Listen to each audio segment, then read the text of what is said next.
Hey there, everybody. Tony Porter, Charts and Dice TV, Cards and Dice TV. How's everybody doing?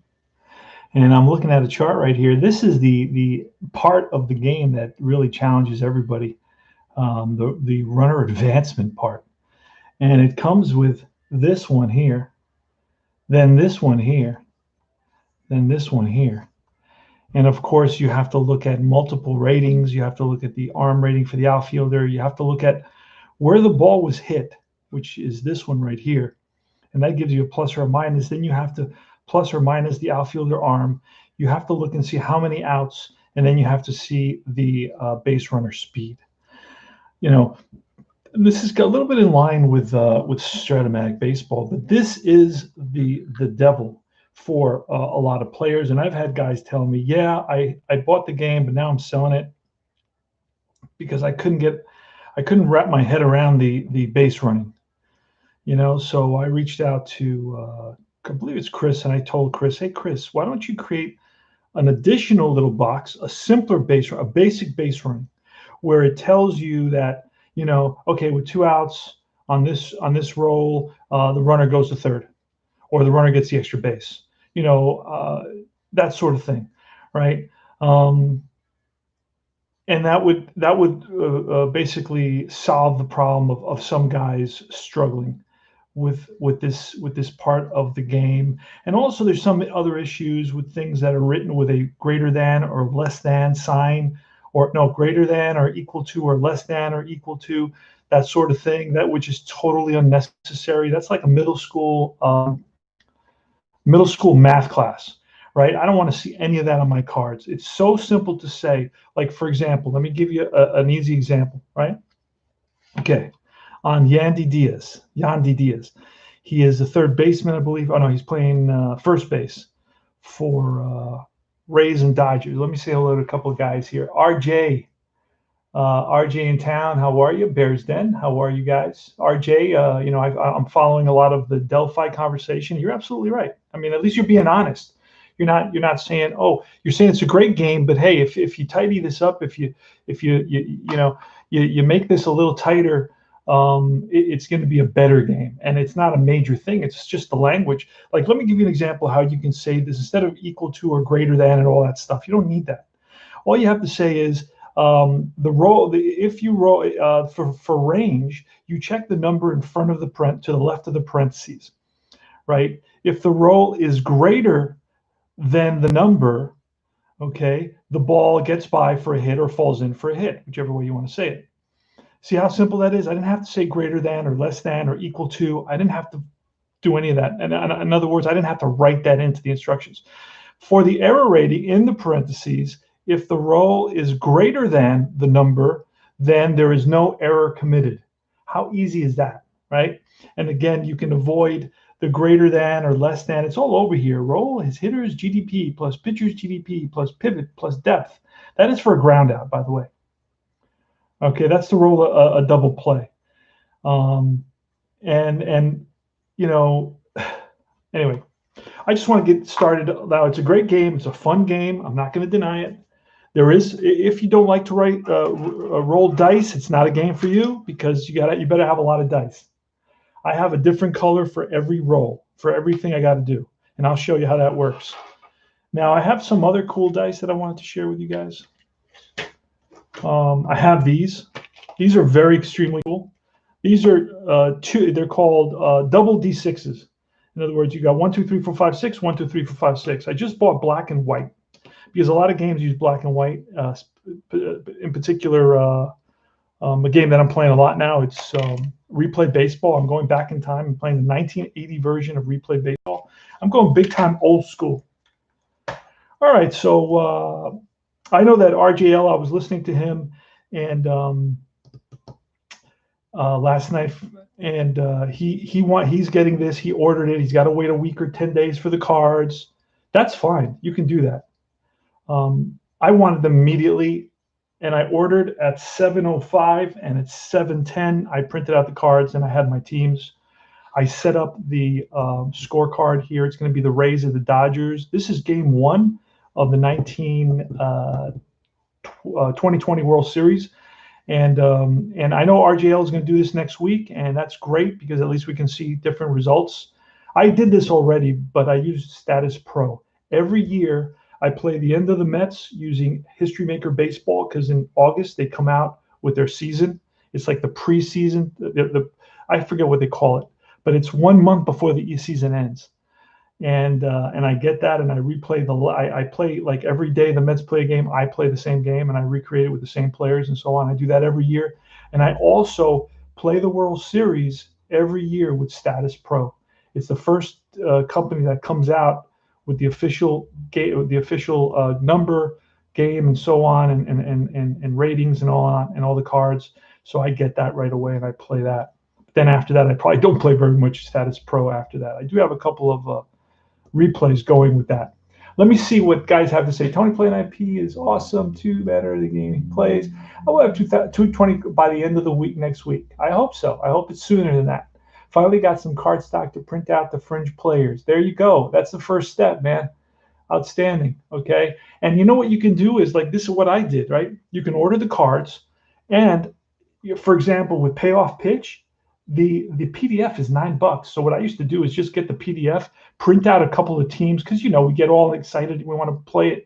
So I would print out a couple of teams. I'd be playing it already, and then when I get the official cards, I'd separate them all up, and then I'd continue playing my game, or my season or my replay or whatever I was doing. So once you get the first step in, you get your printer going, you start knowing how to get it, set up and putting the right paper in it and all that stuff. Then that'll be the first step. And then maybe if you will later on, I'm not telling you must. Never say never. That's what Sean Connery said when he said he would never be James Bond again. In 1983, he came out to be James Bond. Never say never, but you may want to, order a card set, and until it comes, wait. If you have to wait 10 days, if you have to wait 5 days, whatever it is, different times are have different times of the year. It takes longer, it takes shorter, whatever it is. So anyway, it's going to be Clayton Kershaw versus Tyler Glasnow. Using the old school score sheet is going to be Yandy Diaz. Let's go over these cards.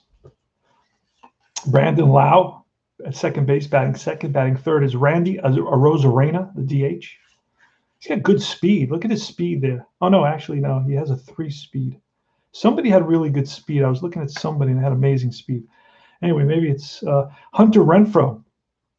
He's going to be batting cleanup, right-handed hitting right fielder with a -1 arm. Pretty high error rating, though, and not a very good range. I thought he was better than that. Oh, this is Manny Margot. Manuel Margot, he's a center fielder. He's actually playing left field, excuse me. But his base running is a 5, so he's super fast. He had 12 stolen bases, which he should have, 42 stolen bases or 62 stolen bases, but nobody steals bases anymore. Joey Wendell, left-handed hitting third baseman. He is batting 6th. Batting 7th is Willie Adames. He's a shortstop, not a very good fielder. Again, a low range number. Kevin Kiermaier, pretty high range number, and no errors in center field with a -2 arms. He's got a really good arm. So they're not gonna be running on Kiermaier. And that's it. That was the 9th place. Oh no, that's the 8th place batter. And then finally the 9th place batter is going to be Mike Zunino. Mike Zunino batted 147. So just to give you the heads up on that, 147. Let me get this closer to the camera. And he is an okay catcher, a 3 with a pass ball 1. Anything above that on a pass ball is a pass ball. He doesn't get to it. It's kind of like a range. And 6 is, of course, his error rating. And that's about it. So we're going to get started. So this is a fun system. So it's going to be Kershaw on the mound versus Yandy Diaz. So let's roll a couple dice. I start off with a red and white. And I haven't played this in about a couple of weeks, but I do this online. I roll dice online, so I don't usually. So this is going to be a 15. So it's going to take me a little. That's actually a 1 is the column, and then a 5, right? So right off the bat, a 1 red, and then a row is a 5, and that is going to be a home run, just like that. So we're going to check Yandy Diaz, and he's a 4. He's a 4, so we're going to roll that D20. We got a D20 right here, and that's a 5. So he just misses a home run, and so we're going to roll for that now. We're going to roll on Diaz's card, because that's the way this way should be. In some games it's an out, but in this game you still go. It's not a fly ball. It's so the problem with these dice, I'm gonna have to switch dice because they're a little bit too large for this this system. So he made the entryway really small, and there's some larger dice that won't fit. So I'm gonna have to kind of reach out to him to see what we're gonna do about that to fix it. So you have to make the mouth a little bit larger and the passageway a little bit larger for these larger dice, because most of the dice are pretty large, particularly these.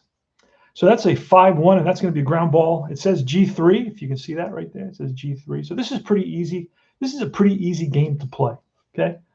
And you can see my first games. I played online, and guys watched me play. And guys were like, and I would ask questions, and they would answer me. So they taught me to play actually online. So that's going to be a ground ball to the first baseman. Who's that over there at first base? That's Muncy. And he's going to just step on the bag. So around the infield is Muncy at first. Second base is Taylor. Shortstop is Seager. Third base is Turner. Catcher is Barnes. And the pitcher is Kershaw. All right, so that's 1 out. I'm going to go a little bit faster as I go. Brandon Lowry's a lefty hitter. Let's see if we can get these dice through there it is, 64. A 6. It's going to be on Kershaw. It's going to be a 6, right? And then a line 4, and that's going to be a potential walk. And the walk rating against a lefty is a 12, and we roll a 20, so there's no walk there.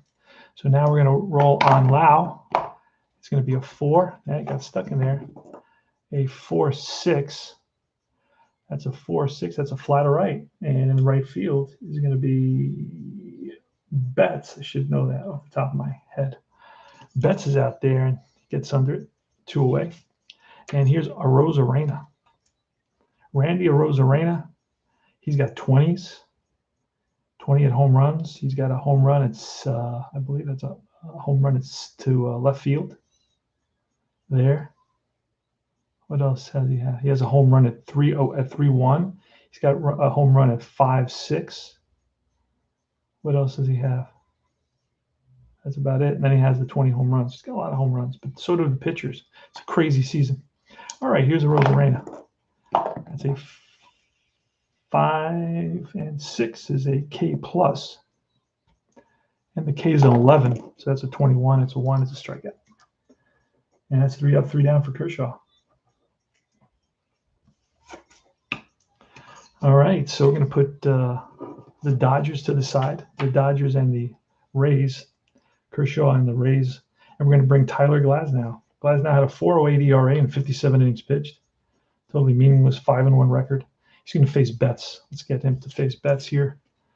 And let me get another one of these jobs to hold it up for me. All right, that's a 6 and a 6. 6 and a 6 is a K plus. Betts is against a righty, he's a 5. And that is, yeah, it's a strikeout. All right, so 1 away. Next is Corey Seager. Let's see what happens with Corey Seager. He's a lefty hitter against Glasnow. Say a 1 and a 6 is a K plus as well, and his K rating is a 7, so it's a 17, and that's a 9, so that's a strikeout. Back-to-back Ks. So in these new games, you're going to get pretty much a lot of Ks. You're going to get tons of Ks and tons of home runs. It's going to be like APA, like playing APA, like when RJL plays APA. All right. So next is the third place batter, and that's the ex-Met, Justin Turner. How did the Mets lose Justin Turner, RJ? Tell me how. How do you do that? Right? All of a sudden, he can't. He's just a utility infielder, and all of a sudden, he becomes this big star, batting 330 home runs every year. Here's a pitch from Glasnow. So it's going to be a 43, and that's again a K plus. Holy smokes! So he had 91 Ks in 57 innings. That's an 18. Let's see. It's going to be against a righty. It's a 16. A K plus is going to be a 16, but that's an 18. So there's no strikeout there on Turner. So we're going to roll. It's going to be let's see, that's a 6, and it's a 5, 6, and that is against a righty is a ground ball past. He pulls one past the diving third baseman, Wendell. So that's the first hit of the ball game, and that's Justin Turner at first base. All right, Max Muncy, another lefty. And he's going to be facing, here's the pitch from Glasnow. It's a 2-1, and that's a potential error. Okay. So let us roll on Muncy's card. So I'm going to write that down here just so I remember. Potential just error. So that's a 62, and that's going to be a grounder to short. So I'm just going to throw a D20. I'll just throw a D20. That's a 13. That's not going to be an error. So we are going to make this a 6-3, and that retires the side. I just know from the top of my head that I believe he was Adames was like an 8 from just from memory.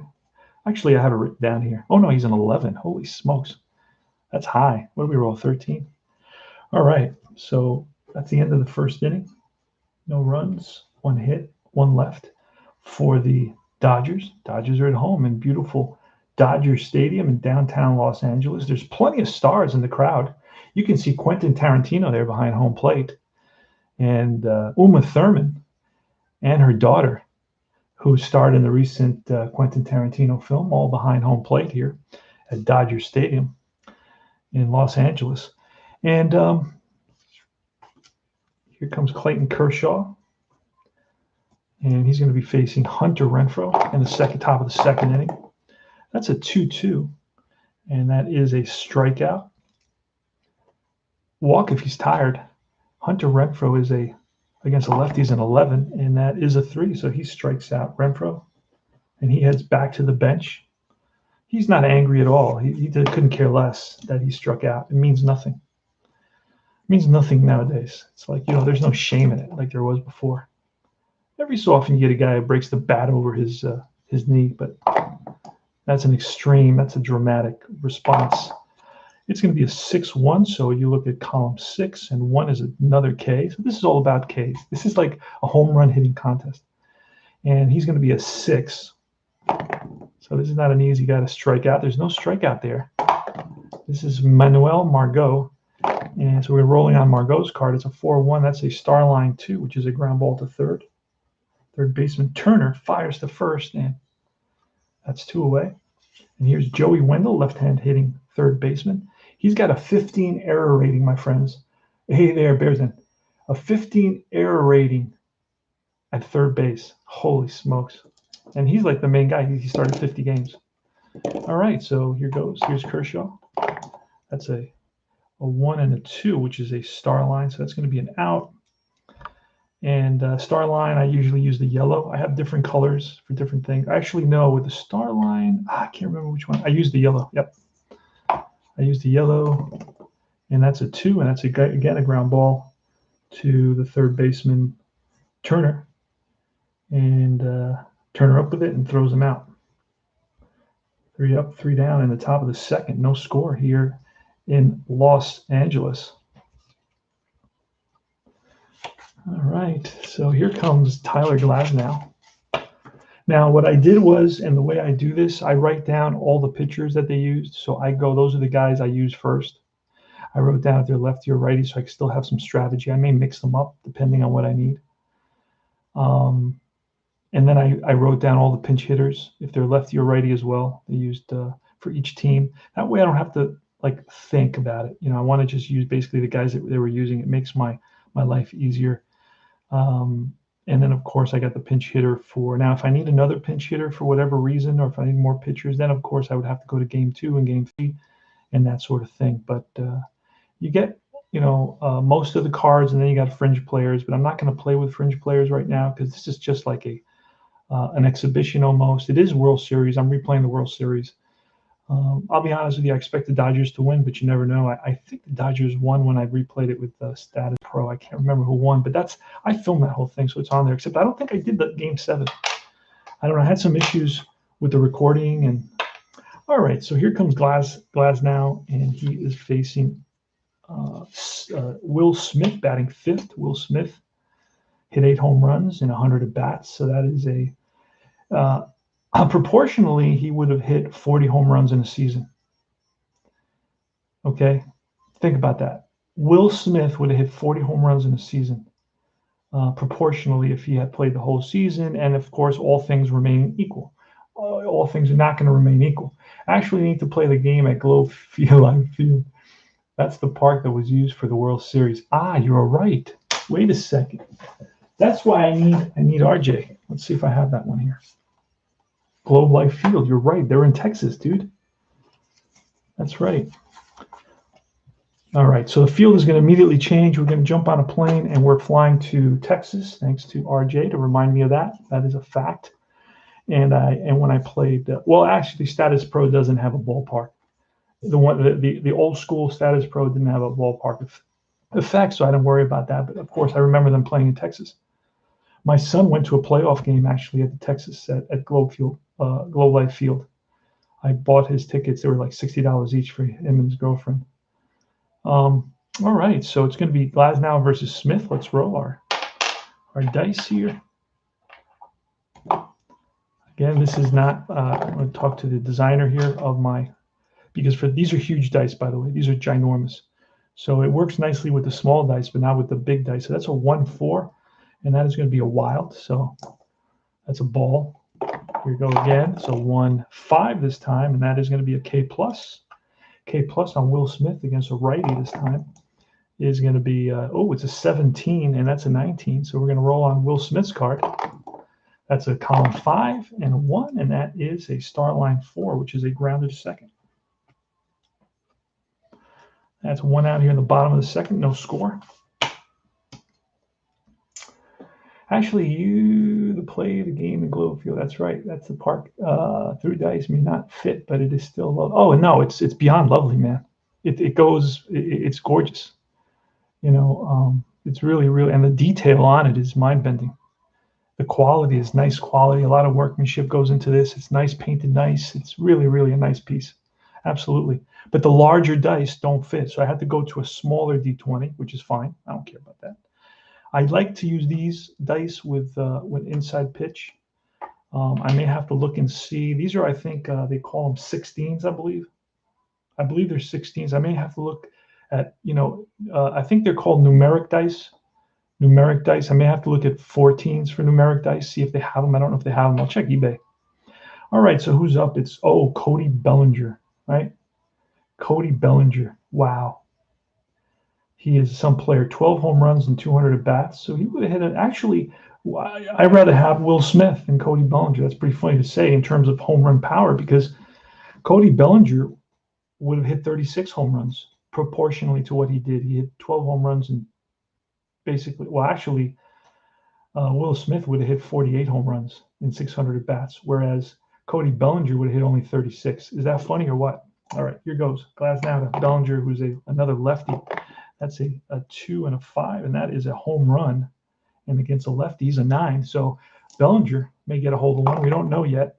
And he does not. So he misses that one. Let's see what he does with it. That's a 36 on Bellinger's card, and that is going to be popped up. Gets under it. That was a meatball, a wheelhouse pitch, and Bellinger was all over it, but got under the ball and popped it straight up to the middle of the infield. Who's that over there? That is Adames. Willie Adames settles under it, calls everybody off, and that's 2 down. So Glasnow just got away with one there to Cody Bellinger. Let's move away from the soul, the jazz funky soul, and let's get some crowd action. Crowd, not too loud. I had a guy say, "Hey, your crowd music, turn it down. It disturbs me." A little grumpy spectator. That was funny. And I said, "Okay, man, I'll try to keep it down. I'm sorry." Let me see. I'm trying to get this going here. I want the crowd action at, as RJ reminded me, Globe Field, not Dodger Stadium. I forgot all about COVID and all that stuff.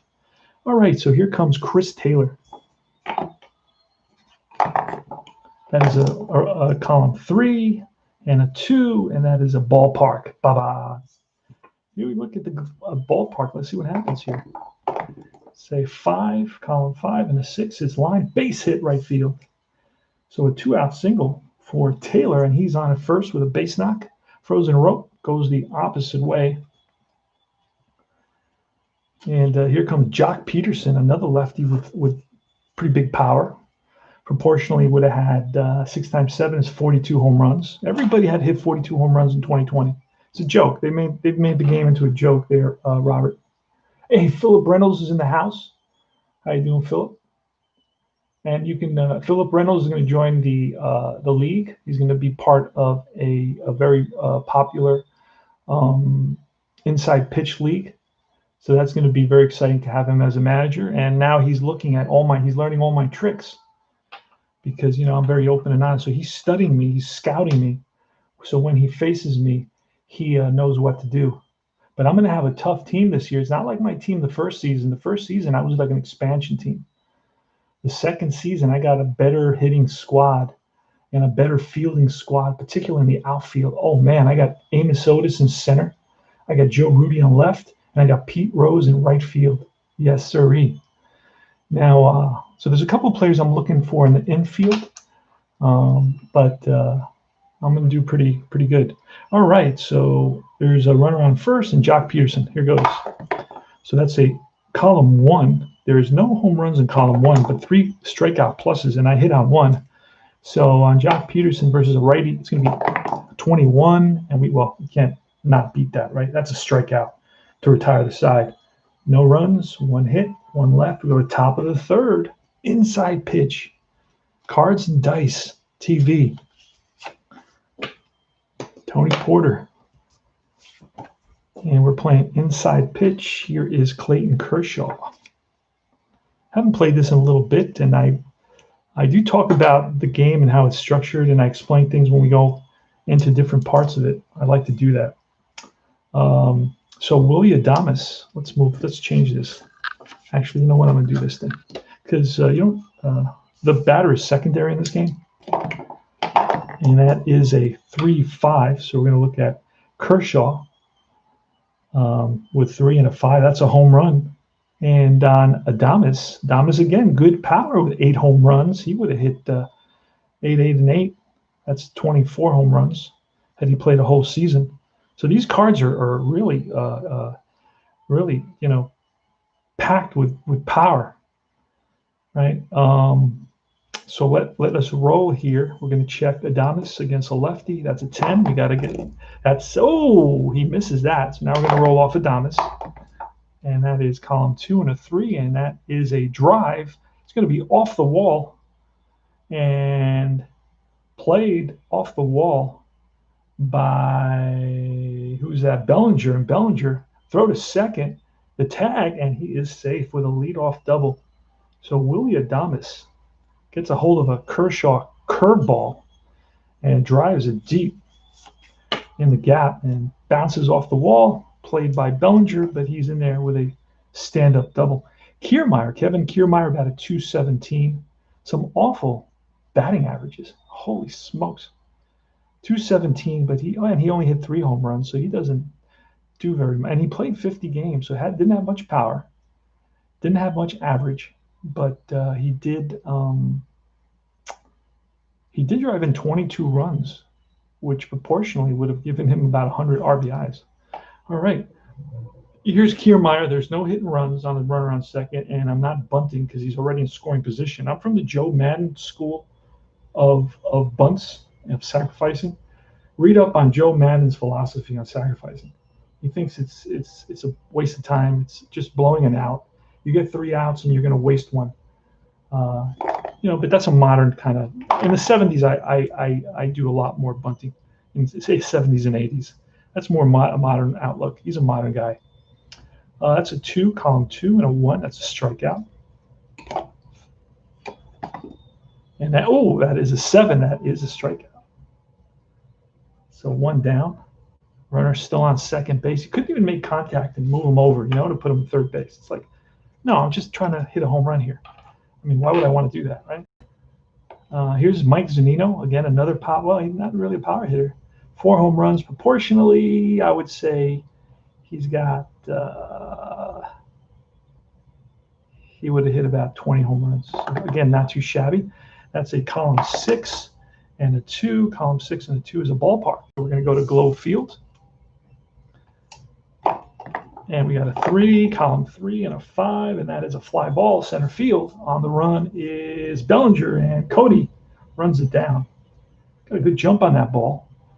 And we are not going to tag. It's really hard to tag in this game from second base. It should happen more often, and it should be easier. I'll give you an example. Let me see if I can find it. There's, fly outs. Here it is. Runner on second, less than 2 out, roll D6. Subtract 3 from base runner. So the base runner is a dominance. He's probably a 3 or a 4. If you subtract 3, it's a 1. I got to roll a 1, and he can also has a chance of getting thrown out on I believe on a 6. So it's not worth it. And that there's a lot more movement from second base on balls hit to deep to the outfield, a lot more than what this game shows. So this is pretty stagnant with guys at second. Unless you hit it to right field. Right field will give you, but there's a right field part of center field which isn't included in this game, which I'd like to see. So I'd like to see less draconian to center field, like make it maybe a -2,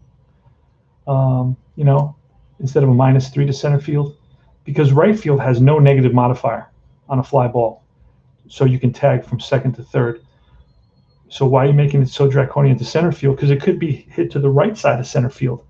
So then let's say that would be, if it's to the left side of center field, I get it.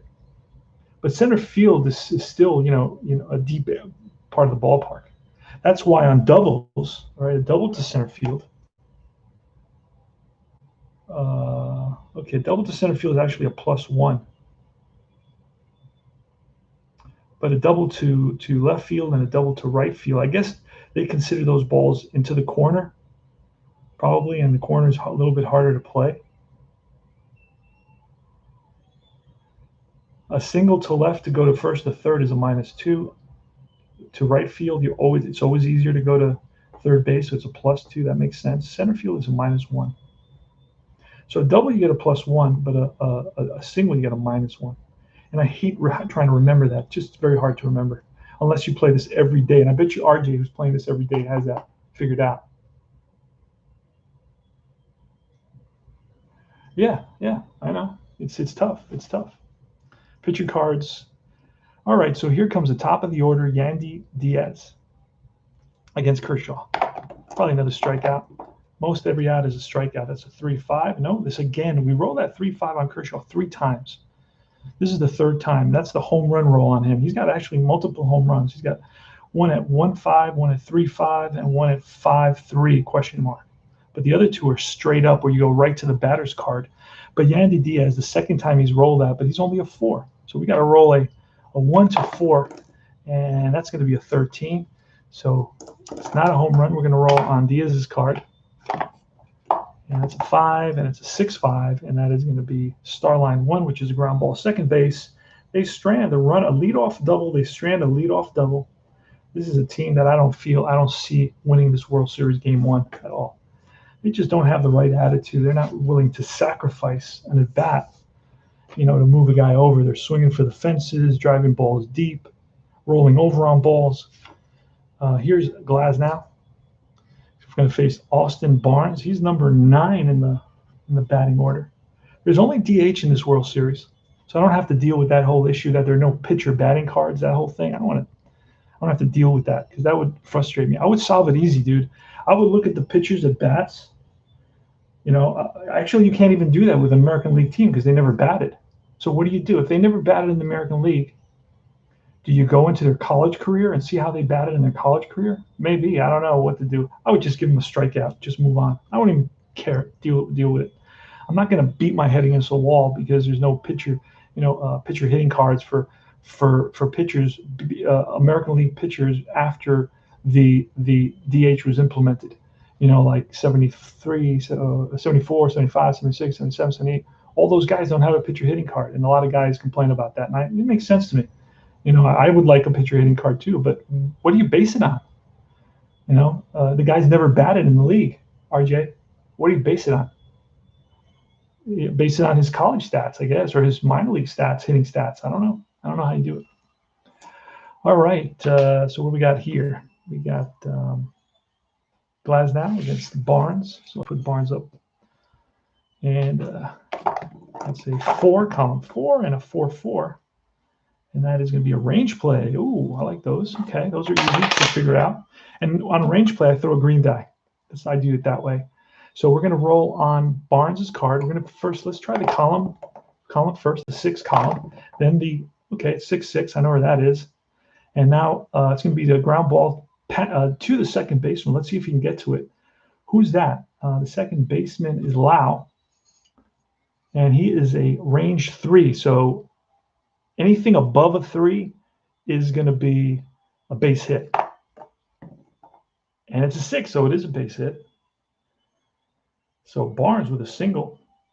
Ball hit hard up the middle, and a diving attempt by the second baseman, Lau. But it gets by his glove. And we got a runner at first. And he's base running 2. So he's not going to, the pitcher's not going to worry about him very much. So here comes Mookie Betts. So here's Glasnow. That is a 6, column 6, and a 2, and that is a K. And versus a righty, he is a 5, and it's a 17, so no strikeout. Now we're going to roll on Betts' card. That's a column 3, and a 4 is going to be a fly ball right field. On the run is a right fielder, Betts. I'm sorry, the right fielder, who's out there?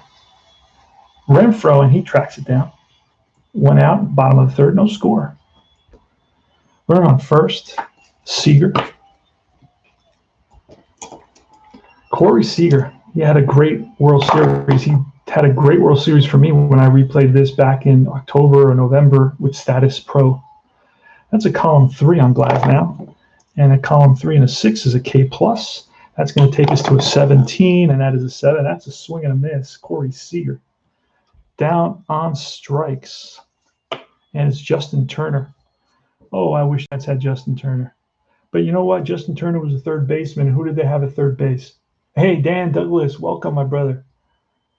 Who did they have at third base? You know, who was he was the captain, man. Come on. So no wonder they got rid of Turner. They said, his best position is third base, but why not try to move him to first base?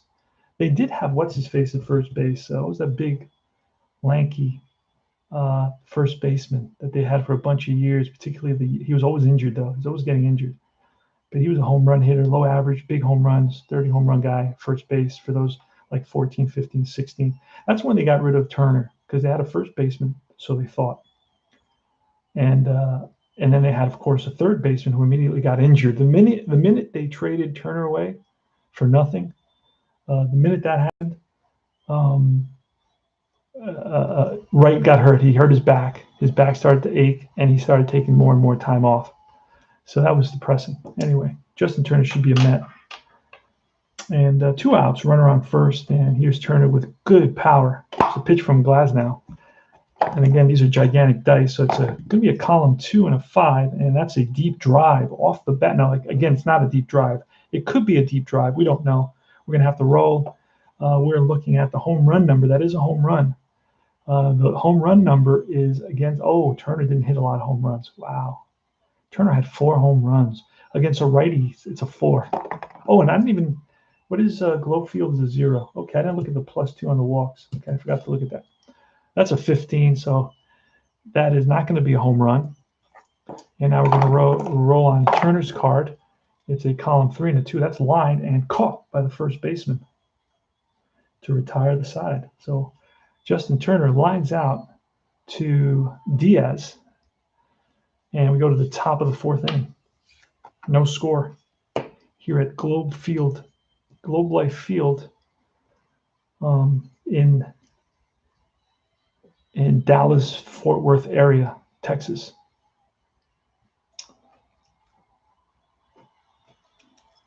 All right, Kershaw is going to face Lau. Lau flied out his first at bat. That's a column 3 and a 6, and that is a strikeout plus again. Lau versus a lefty is a 9. That is right on the button. Strikeout. So that is one. Let's look at all the strikeouts here. This is fun to do.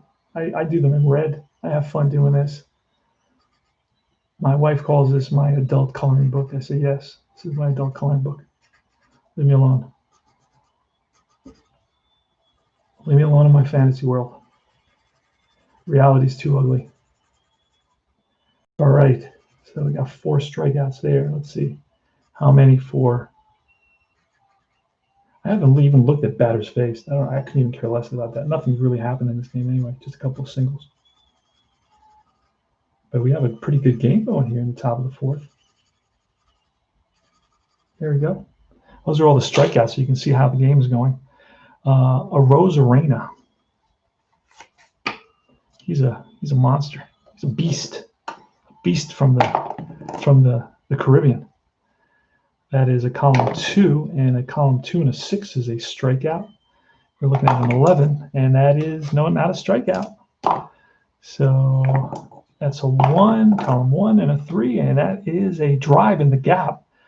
And after it is Bellinger, and he's not going to get to it. That drops in there. Rosarena around first. He's going to try for second. Head first slide, and he is safe with a double. So a 1-out double by Randy Arozarena, who, if you remember, man, he dominated. He was hitting home runs. He was getting hits. Every day was like 3-hit day for Arozarena. Anyway, all right. So here's Hunter Renfroe with 8 home runs and 100 at bats. So that's an equivalent of about 40 to 48 home runs in a whole season. So he's got a good power card. So you're looking at a 20 against lefty. So he's the right guy to face Kershaw here if you want a big hit. So we're going to look at Kershaw's column. That's column 3. He's got a home run on that column, but it's not going to fall. It's going to be an error, question mark. So we're going to write that in so we remember here. E question mark. And now we're going to roll on Renfroe. That is a 3 and a 1, and that is a grounder to short. And he has a high. That's going to be a ground. Oh no, this is going to be a ground ball to Seager. Corey Seager has an 11 error rating. So anything above that is not an error, so it won't be an error. Now runner's going to hold on this. He's going to check the runner, and he holds. I don't remember the rule for that, but I really don't really care because he's not going to risk going to third base. So there's 2 outs now. So let's see what the deal was. Roll on second. Runner advances on balls hit to shortstop pitcher if base runner beats the 1d6 roll. Okay, but I don't think I had a 1d6 roll. I had 2, but I don't know. I didn't specify which one. You know what? I'll use the white one, and I think he'll go to third because the white one is a 1. Let me see. I'll double check that. So runner on so hit it to shortstop beats a 1d6 roll. Otherwise, hold. All right. So I believe that Arozarena is a 5, so he's going to make it to third base. So 2 out, runner on third, and here's Manny Manuel Margot from the I remember him with the San Diego Padres. So the pitch to Kershaw. Let's check Kershaw out here. His column 5 and a 3. Column 5 and a 3 is a home run question mark against a righty. We're looking at a 1. He only gave up 8 home runs, but I don't know why he has so many home runs on his card. That's weird. Is that a lot of home runs? Pitched 60 innings. Oh, yeah, that's a lot of home runs. That's almost, for 200 innings, you're looking at 32 home runs. Holy smokes. So that's an 18, so it's not going to be a home run. So we're going to go to Manny Margot's card. He can still get a single here. And that is a 3-5, and he pops one up. That's to the left side. Third baseman Turner gets under it, and that retires the side. We're at the top of the 4th. No runs, 1 hit. Now we go to the bottom of the 4th. That's 3.5 complete. No score. It's going to be Muncy, Smith, and Bellinger. These are big hitters. Holy smokes. It's like murderer's row. And it's going to be Tyler Glasnow against Max Muncy. Let's see what happens. That is a column 2 and a 2, and that is a wild. And it's a column 6 and a 2, and that is a potential strikeout. Now he can go how many? He can go 22. He hasn't gone that yet. Neither of them have hit 18 yet. Because I don't have to worry about that. And 9, there's nothing happened to the right side. So where was that? 6-2. That's going to be a K, potential K. Max Muncy against a righty is a K of a 12. And that is a 20. So there's no K. So now we roll on Muncy's card. That's a column 5 and a 6. And that is a fly ball deep left field.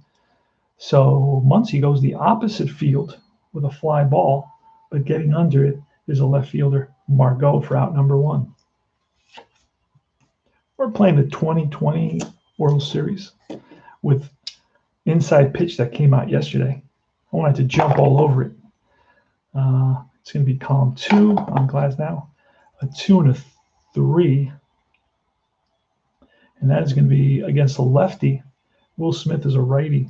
It would be a K+, but against a righty, that's your splits, right? So Glasnow has pretty good splits versus lefties. Actually, pitches a little bit, has a few more strikeouts versus lefty. This is what Anthony Bleacher Bums Gaming likes. He likes to have the strikeouts and the walks and all that, splits for that as well. So this game has that. All right, so we're going to go at 2-3. So we're going to go to a blank, which means Will Smith, and that is a column 1 and a 4, and that's a drive. And that's going to be over the center fielder's head. It's going to be 1 hop off the wall. Throw to second, not in time. Smith in there with a 1-out double. So we're in a scoring position here for the Dodgers at the Globe Life Field. They were originally in Dodger Stadium, but we had to leave because they had to clean up. They had to do a wipe down because of the COVID epidemic. So we had to move over to Globe Life Field Park. Cody Bellinger. That is column 3 and a 5, and that is going to be a K+ again. Cody Bellinger against a righty is 17 with a plus, 7, and that's a strikeout. 2 out now. So Bellinger strikes out with a runner in scoring position. And Glasnow to Taylor, Chris Taylor. That's column 3, and a 2 is going to be a ballpark.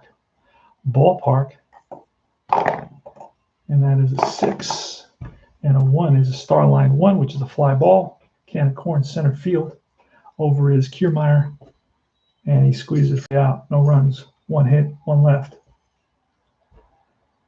And we go to the top of the 5th.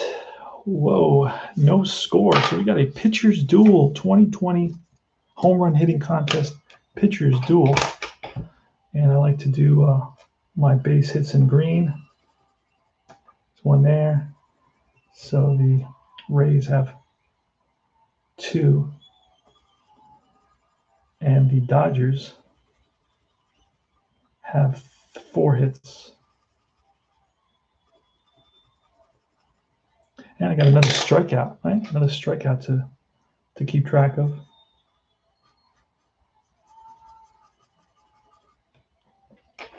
All right, here we go to the top of the 5th inning. Who is it going to be? Kershaw's facing. I got to think Kershaw's facing Wendell. That's a 1, and a 6 is a K. And what a K versus a lefty is going to be an 8, and that's a 10, so there's no K. So Wendell with a 4 and a 1, and that is going to be a ground ball third base. Turner up with it, fires to first, and in time gets Wendell by a step. He is a 4 speed, so he was hustling down the line. And here's Willie Adames. Not a very good hitter. That's a 3, column 3, and a 3 is going to be a blank because he can go 22 batters. And that's a 3 on Adames' card. And a 1 is going to be a ground ball base hit center field. And that's picked up out there by Bellinger. Gets it in. So Adames is 2 for 2 today. Not a very good hitter, but he's a good hitter today. And here's Kevin Kiermaier. Kershaw looks the sign. Column 3, here's a pitch from the set. It's a blank. So we go to Kiermaier's card, and that's going to be a 6 and a 4. A 6 and a 4 is going to be a star line 1. This could be a double play. This could be a double play. And let's see what we got on the infield here. Shortstop has a 0, second baseman, so there's not going to be a pivot advantage. Good, that makes life easier. So I'm just going to roll 1. I'm going to roll 1 real quick. Let's see what Kiermaier has a 2. Kershaw has a 0, but they're playing, so it's 3 or less. And it's greater than, so it's not a double play. And then it may be a fielder's choice. Adames is not going to beat that number, I don't think. I think Adames is like a 3. Oh, there he is. Adames beats that number. He makes it to second base. It's going to be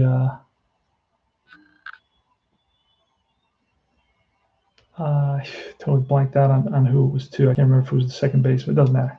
Anyway, it's a fielder's choice. It's going to be it's a 4-3. I'm sorry. It's a ground ball. Throw to first. Runner to second. 2 outs. And Zunino. Doesn't matter. It doesn't make a difference. And here goes. Oh, let's do the red. Let's do the red instead. Here's the pitch from Kershaw. That is column 3 and a 5, and that is again that deadly 3-5 that is come up on which is an 8, right? An 8 I think has a 16%. No, actually that's a 7. A 7 has a 16% opportunity, I believe, or 13 or 16% of coming up. The next closest one is an 8. So this is a deadly number here. A 3-5 for Kershaw is another home run check. This time it's Mike Zunino, and Mike Zunino's a 14. So I don't think I think we're going to have the first runs of the game here. You got to roll a D20, see what happens, and that's a deep drive off the bat of Zunino. He got a hold of that one, and back goes the center fielder, who is that? Bellinger to the track, and that ball is out of here. 2-run shot by Mike Zunino, and he puts the Tampa Bay Rays up, the Devil Rays, by a score of 2-0 here. Kershaw wishes he had that pitch back. And Zunino drives in number 7, Adames, and himself, number 9. I do the RBIs like that. It makes them look more important to me. And the Tampa Bay Rays, thanks to Zunino, are up 2-0 in World Series replay game 1. So Kershaw is not happy with himself. And here's Yandy Diaz, who's grounded out twice. It's got column 4 on Kershaw, and it's a 4-6, and that's a range play. So we're going to look on, that's going to be a column 4 and a 1, and that is going to be a star line 2, which is a range play to the third baseman. And our range play check is usually a green. I throw a green for that. And that's going to be a 3. Let's see if Turner gets to it. He does. Nice play by Turner. Back on his feet, fires the first, low throw, scooped out by the first baseman, Muncy. And that retires the side. And the Rays go up on the 2-run homer by Mike Zunino by a score of 2-0. All right, we go to the bottom of the 5th. It's Peterson and Barnes and Betts. See if the Dodgers, I have a side here. Let me go into my bucket. I have the RJL dice. The RJL dice, they have the power to do something. Hey, Dan Douglas, IP League. Yeah, IP League. You can go to the IP website, the IP Facebook group, Inside Pitch Facebook group, and ask around over there. We always got guys coming and going. So every so often, I mean, not every day, but you can get on the waiting list. There's a bunch of guys on. Just find out more about it. Maybe I know we just took on like 3 new managers, so we expanded, but we're not going to do any more expansion. We want to get any bigger than I think we got 12 teams or 16 teams. I'm not sure. But talk to him about it. He's the guy in charge. Chris at IP said, doing the pitch, yeah. So anyway, what was I going to say? Oh, I got to go into my special RJL dice. See, I have special dice where when a team is down, you start rolling those dice, and then the game gets tied. That's how RJL taught me a trick. And he blesses the dice. He has this power over the dice. So I'm going to save them for Actually, I need them now because the Dodgers are down. So I'm going to use a red. I'm going to go my Appa Dice. I'm going to go to my Appa Dice and my Appa Shaker right here. That is going to change the situation. All right, so Peterson is up, and it's going to be Glasnow, who's still in there. Nobody's got 18 batters. Okay, now we got one pitcher's got 18 batters. He's got 19 batters here. Got 19 batters. So Peterson is up here in the bottom of the fifth inning. It's 2-0. Rays are up, and we're going to use our Appa Dice. Oh, and that's going to be a 1-5. Let's do that. And that's going to be a 1-5, and that's a K plus. Against a righty, he's an 11, so that's a 21. That's an automatic strikeout. So Peterson strikes out for the second time. And now stepping to the box is Barnes. Calls time, steps out, takes a couple of swings, adjusts his accoutrements, and steps back in the box now.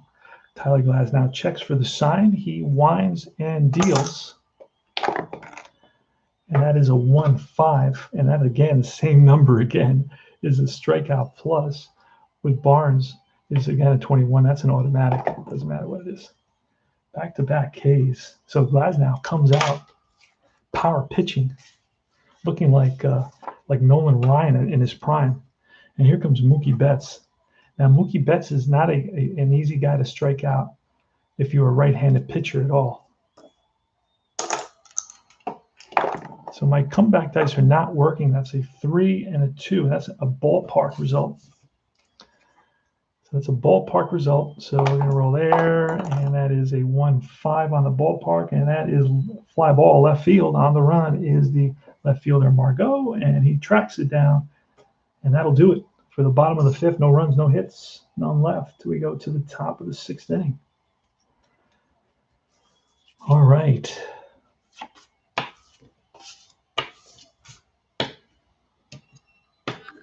Oh.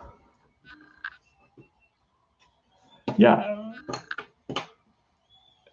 Your dice are crazy, and I think you're rubbing off on your dice a little bit. What do you think? I think your dice suit you. A little craziness, a little dice crazy. I think it's a combination. It's a nice combination. But who am I to talk, right? I'm the normal one. All right. So it's going to be Kershaw against Lau. Using the Appa Dice. Now, the Appa Dice are going through nicely. They're smaller dice. It's going to be a 2 and a 4. And that's a potential strikeout. Against a lefty, that's a 9. And that is a 14, so there's no strikeout there. So Lau's going to put the ball in play.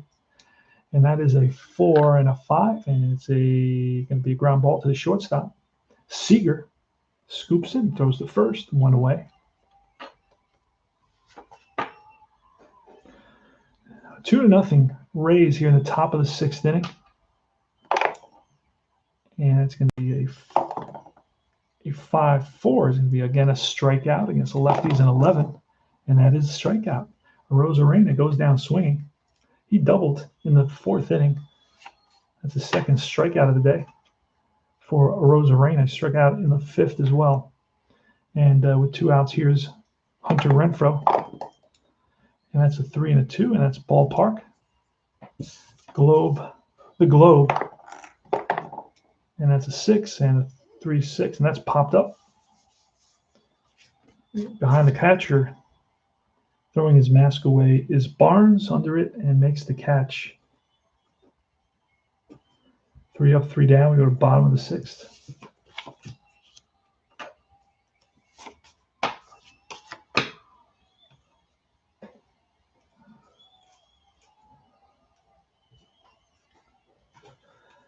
Let's see. I got all my cool stuff here. I want a lot of my cool stuff. Oh Christ! All right, I found the Rays. Got the Rays. All I need is the Dodgers. Everything fell on the floor.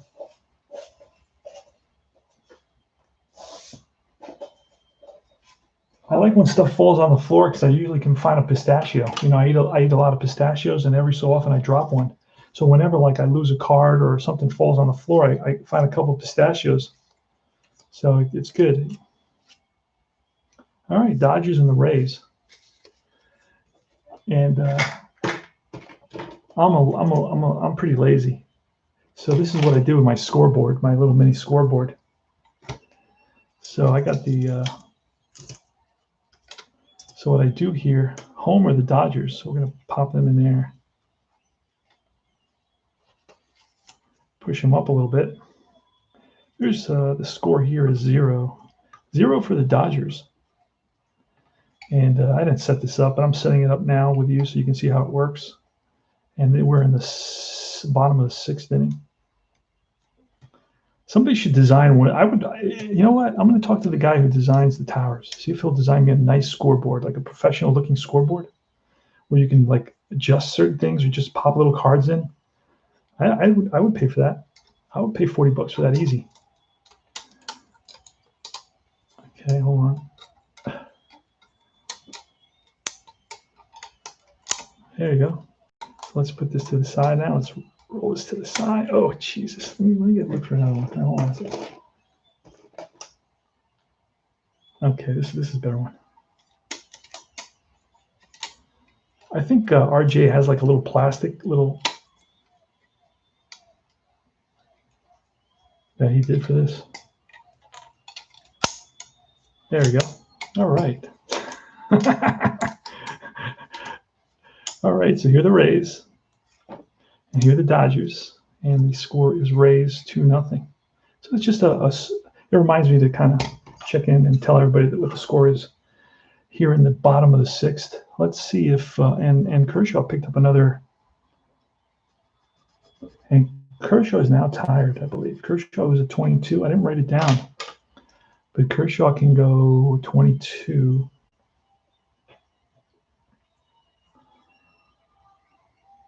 Where's Kershaw? Oh, here he is, 22.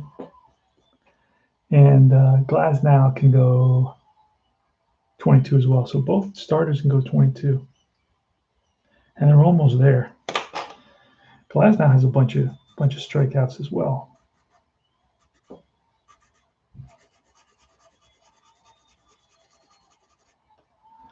All right, bottom of the 6th. Let's see if the Apple Dice can help the Dodgers. Let's see. Glasnow to Corey Seager. So I'm going to face Corey Seager. It's going to be Seager, Turner, and Muncy. Come on, tell me these 3 guys can't get some hits, right? Yeah, there you go. You use two clear card sleeves and tape them to the top of the scoreboard, which is smart. That's genius. Okay, I thought of doing that. I need to color code like that. Great idea, Tony. Yeah, it just stands out a little bit, especially if guys are viewing. You know, RGL does a lot of stuff so you guys can see what's going on, which I really appreciate that. But I'm always using my phone, so I don't see anything. That's why I was complaining, RJ. That's why I say, hey, dude, it's too far away, because I'm always using my phone, you know, like a 3-inch screen. But if you watch on your computer, then you can see everything much more clearly. So there you go. You have the strikeouts in red, so you can kind of get an idea that both pitchers are doing pretty well, but no surprise there, right? All right, Corey Seager. Let's see if the Dodgers can get a base runner here. So Glasnow, we're looking at his card. It's a 1. He's not tired yet. He's only got 19 batters. So it's going to be column 1, and it's a 6, and that is going to be a K+ again. Against a righty, it's going to be a 17, and that's a 17, and it's a swing and a miss at a ball outside the strike zone. Corey Seager went fishing, and he didn't buy the right kind of rod. He didn't use the right tackle. Here's Justin Turner. Now, if there's anybody that can get a hold of one and get the Dodgers offense going, it's Justin Turner, about a 307. All right, column 5, and a 1, 5, and a 1 against a righty. It's a home run chance. But again, remember, Turner had a tough home run season. He only had 4 home runs and 150 at bats, which would have been a 16 home run season.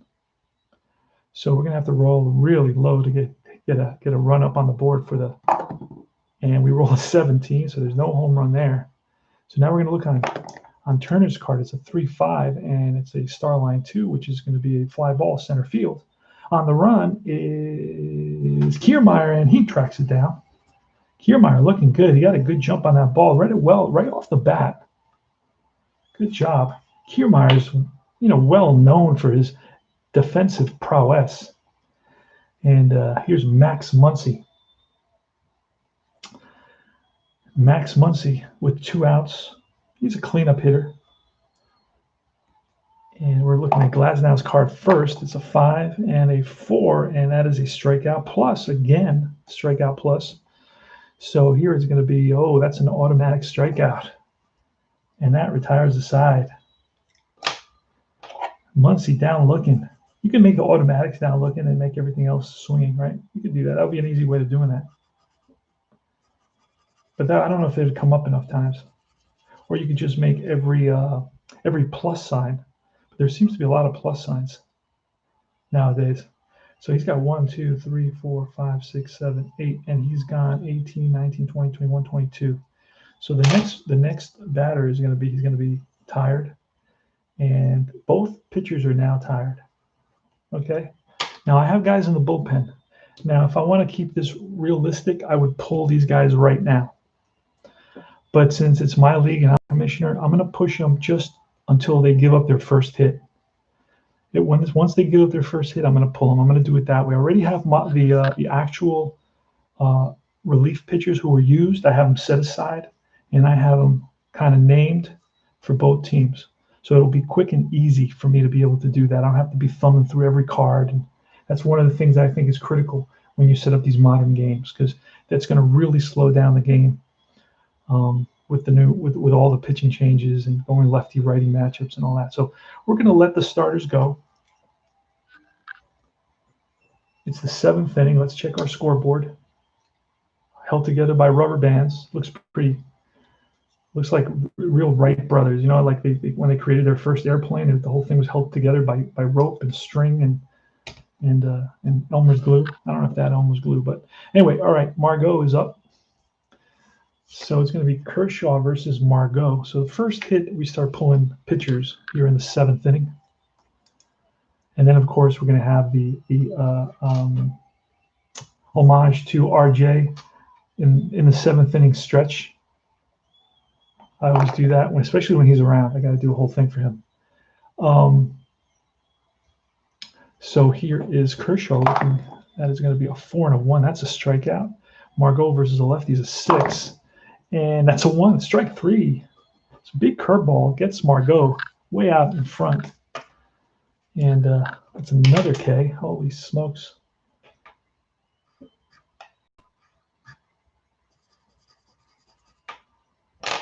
Now it's Joey Wendell. And that is a column 4 and a 5. There's going to be an error and a potential throwing error. Potential throwing error. Let me put that down. Sorry. Because sometimes I can't remember if it was a throwing error, was it a regular error, or was it a ground ball error. So I just write that down there. So it's a potential throwing error there. So let's see if it goes to the ground. A 6-1 on Wendell is going to be a ground ball that's hit to the third baseman. So there may be a throwing error on this. Third baseman is Turner, who has a high error number. He's a 10. So let's see. And that's a 1. So it is going to be a throwing error. Now, so it's going to be a single.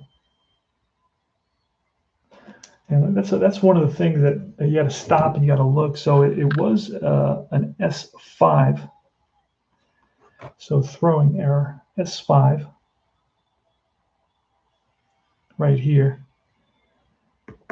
An S5.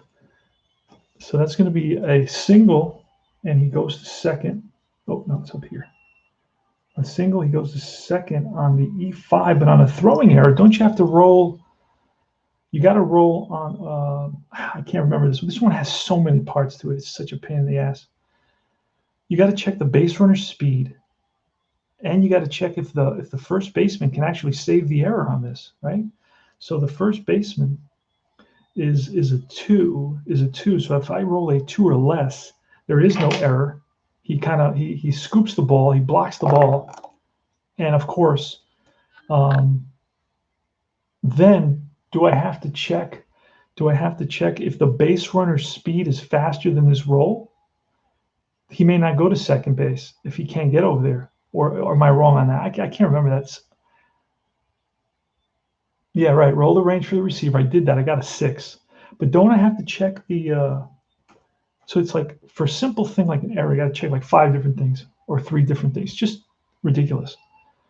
Okay, so oh, it's still an error regardless of his speed. I remember something in the rule book, which I'm not going in there right now because I couldn't really care. Because an error, he's going to get the second on that error. But I know there's something somewhere that says range play decides if the runner moves an extra base with the speed, right? Is that the speed one, the one with the speed where you check the base runner speed, the range play? So if it's a base hit on, I don't know. I'm gonna check that later. I can't. You played a lot more often than I do, but this is an E5.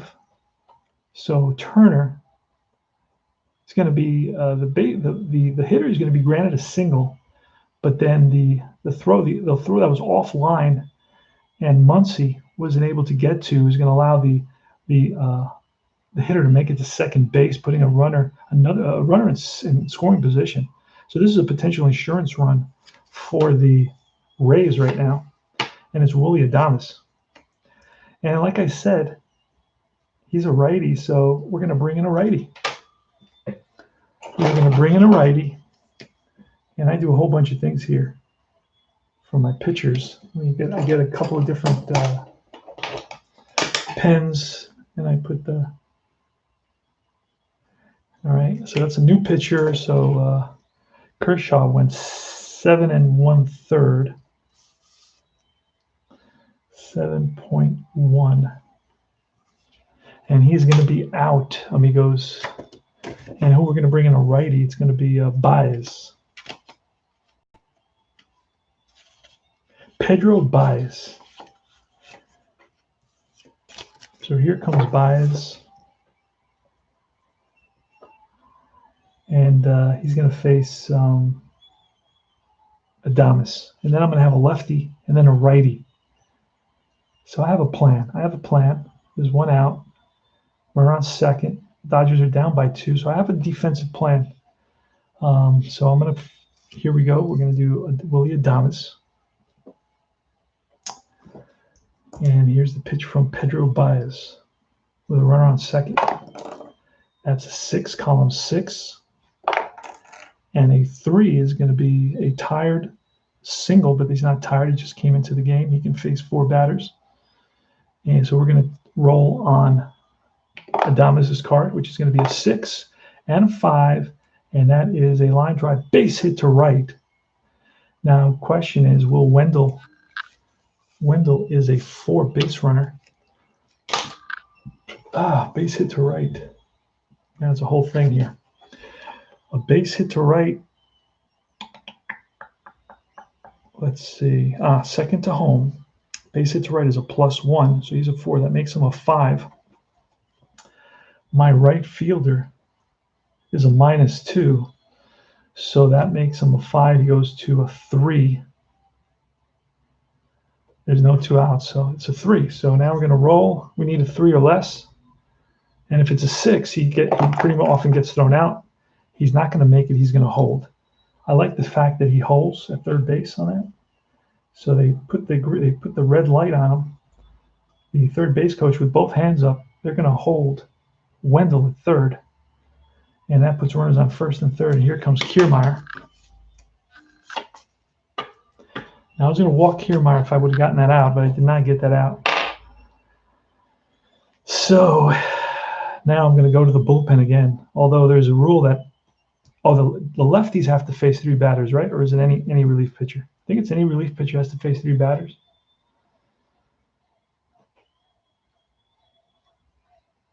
I got one. I got a guy who was selling it by himself from the bucket of toy baseball players. Yeah. Well, I'll tell you what I did to get the scoreboard, right? This scoreboard comes in a bucket with or in a box with some toy like not 54. I think they're larger than 54 millimeter. It could be like 65 millimeter or something. 65 millimeter baseball figures. So the guy was selling the score. He didn't have a box. He just had the figures and the scoreboard. And I said, and he was asking for $10 plus $10 shipping. So I said, how about you do this? I'll give you $10 just for the scoreboard, but just do free shipping. And he said, oh, okay. And then you can still sell your troops for $10, and you can ask a little bit more shipping, and that's fine. And he said, yeah, that sounds good. So I sent him the $10, and he sent me the. So you can work out deals with these people. Just contact them, look at stuff, and say, hey, what about this, that, and the other? And sometimes they'll give you deals. All right, so Kiermaier, we're gonna go to the bullpen. We're gonna look for a lefty. We're gonna bring in Gonzalez. He's a lefty. Let me see, because then I got a righty. I could bring in a pinch hitter because they used 3 pinch hitters. They used Meadows, a lefty. So Brousseau. So this is where it becomes a pain in the butt. Because if I bring in a lefty to face Kiermaier, I don't know if they pinch hit. They would pinch hit for Kiermaier though. Who would they put in center field? They could put Margot in center field. I believe that Margot plays center field off the top of my head. He was a center fielder in San Diego. So then, and then in left field, I guess they'll put. Meadows can play center, left field. Meadows will be in left center. Okay, that's what I'll do. All right, so we are going to bring in. You know what? I'm going to let Kiermaier doesn't hit very well anyway, so I'm going to let Pedro Baez face Kiermaier because then I got Zunino, the righty. And I'm not a guy who lives and dies by the splits all the time. I'll do it if there's a big hitter and there's a big difference. But the splits there's no real splits here on Kiermaier's card. I don't know if you can see that. And Baez's card doesn't have any real splits either. So let's pitch. Here's Baez with a runner at first and third. And obviously we don't want to give up any more runs. But you know what? I do want to get that double play. I would love to get that double play. Kiermaier 2 double play, and Baez is a -2 double play, so that would put me down to a 0. Huh. So how about Gonzalez? If I brought in Gonzalez, what's Gonzalez on the double play? Gonzalez double play numbers are -1. Another minus guy. Holy smokes! Nobody. It's all strikeouts. There's no minus. Everybody's got a minus number now. Forget it. All right, here's a pitch to Kiermaier. That is column 5 and a 6, and that is going to be a wild pitch. Oh no, I got to check for the wild pitch. It's not an automatic wild pitch, and he doesn't have any wild pitches, so there's no wild pitch there. But it could be a pass ball on a 1 or a 2. Oh, I saw 1 there, and that's a 12. So there's nothing happening there. The catcher blocks it. So let's do this again. It's 2-0 Rays, and they're threatening here. The infield is going to be. I'm going to play the infield a little bit less than halfway, but that means nothing to the game. I'm just means something to my brain. We're going to play halfway, but I'm going to call it less than halfway, whatever that means. It just doesn't change the game or anything or the rules at all. Just that's going to be a 4 now. Column 4. There's a lot of at the ballparks, but this is going to be a walk plus. Ouch. So a Kiermaier walk is a 13 and a plus is a 23. That is ball 4. So Kiermaier shows some patience and gets and contributes by making it to first, loading the bases, and here comes Zunino. So Baez so far has allowed a single and a walk. And you know what? I'm going to bring in Joe Kelly. Joe Kelly to face Zunino. Bring in a fresh arm.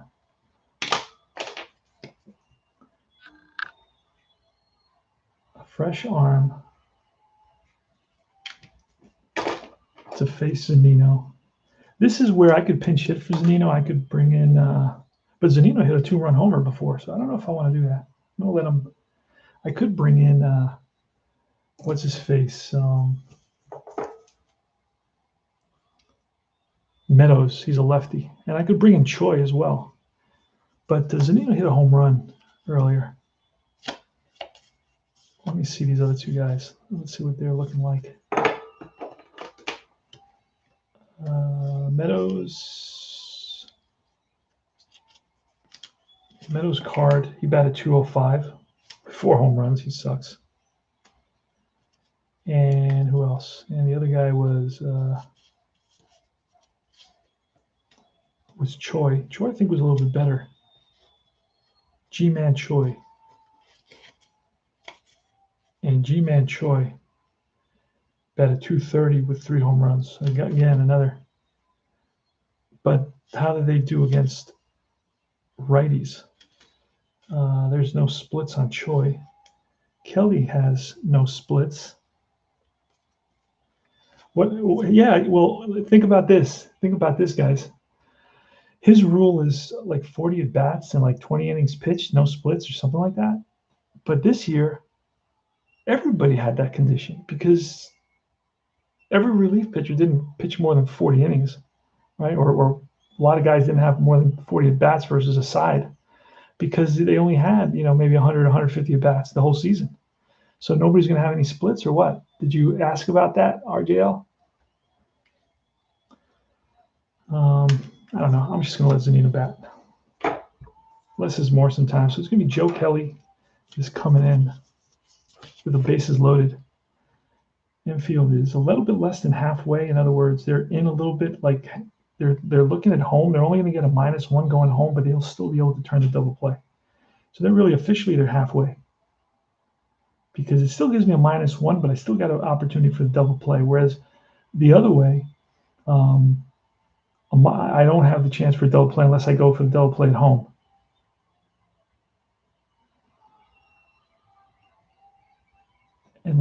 But I don't get the pivot on that. I don't get the pivot advantage on that. So it's a little bit harder to do that. So here comes Joe Fight Club Kelly. He's the one who hit the A-Rod, which I didn't like. I still remember that. I'm not cool. I'm not a fan of A-Rod, but I don't think you should just straight up just hit a guy, because I forget exactly what it was all about, but he just threw at him like 3 times. All right, Joe Kelly, but I respect him. He's a tough guy. Joe Zanino, here goes. Pitch from Kelly. Kelly checks for the sign, sets, and deals. Bases are loaded. You got Wendell at third, Adames at second, Kiermaier at first, only 1 out. So we need a double play. And that is a 1 and a 5, and that is a strikeout potential. Against a righty, it's going to be a 17. And that is a strikeout. Big K for Joe Kelly. And now there's 2 outs, and here comes Yandy Diaz. This is where we're going to bring in Choi to pinch hit because he was pinch hitting, and then he'll take over. So he's going to be a pinch hitter, first baseman. And I do this whole thing. And then I'm going to do the yellow. I did yellow for the pinch hitters. I just sorted that. Yellow for the pinch hitters and an orange for. I should make it a different color than orange because it looks a little bit too close to the red. All right, so it's going to be G-Man Choi, the lefty, batting against Joe Kelly. And I'm not going to, like I said, I don't remember if I had to leave what's his name in three batters. But was that only for lefties, the 3-batter rule, or was that for all relief pitchers? So I may have had to have left them in, but whatever, not the end of the world. Here's the pitch to G-Man Choi with the bases loaded and 2 outs. That is going to be a 1-1. A 1-1 is going to be a blank, so that takes us to G-Man Choi's card.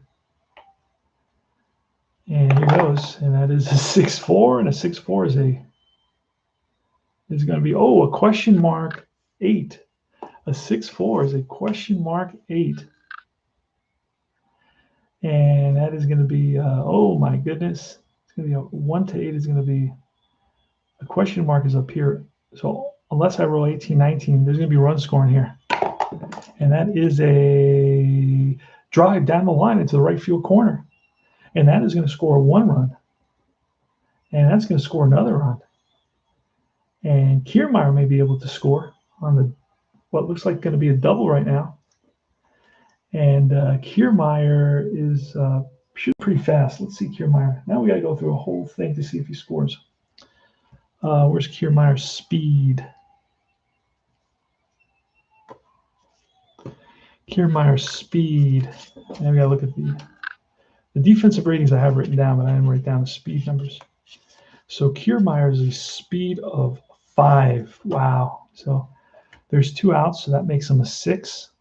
So this is going to be automatic unless, oh no, but it's a double to center. And my center fielder is a -1, so that brings it down to a 5. So it's a 5, 2 outs, 6. Oh, but it's double to center. Let's see. There's still another plus here. We gotta check that out. It's a double to center. That's a +1. So he will score, automatic score, going from first to home. We had 2 first to home. It is going to be an automatic score because Kiermaier is that fast, and it's a bases clearing double. So he drives in batter number 6, batter number 7, batter number 8. Ji-Man Choi, huge pinch hit double, pulls a fastball down the line into the right field corner, no, into the center, drives one into the gap in center field. And Bellinger throws offline, and Kiermaier scores. The score now is 5-0. It looks like the Rays have blown it open a little bit here in the top of the 7th, but remember, this is home run hitting country. And Ji-Man Choi is pumped. You can see him at second base. And he will be in the game now, replacing at first base, replacing Yandy. So here's a lefty Lau, and this is where we're going to bring in, again, did anybody answer that question? That's okay, that's right. Say goodbye to Loogie. That's right, he says. So that means I have to let these guys pitch three batters. Okay, so he's got to face Lau. All right, Lau's a lefty. Here goes Joe Kelly. This is his 3rd batter. I messed up the rule on the first. So that is a 3-2. And the 3-2 is a range play. Range play off Kelly's card. So let's see what happens there. Range play is just off Lau's card. That's a 6-5. 6-5 is a line out to the 3rd baseman. Will he catch this, or will he get by him? Will Turner catch this line drive? He's a 3, so we're going to roll this. So 4 or more, he does not get it. And he makes a diving catch of a line drive. Great play by Justin Turner to save another run for sure. With 2 outs, Choi was on the go, and that's going to retire the side. But the damage, my friends, has been done with 3 runs on 1, 2, 3 hits. And we go to the bottom of the 7th, 5-0 Rays.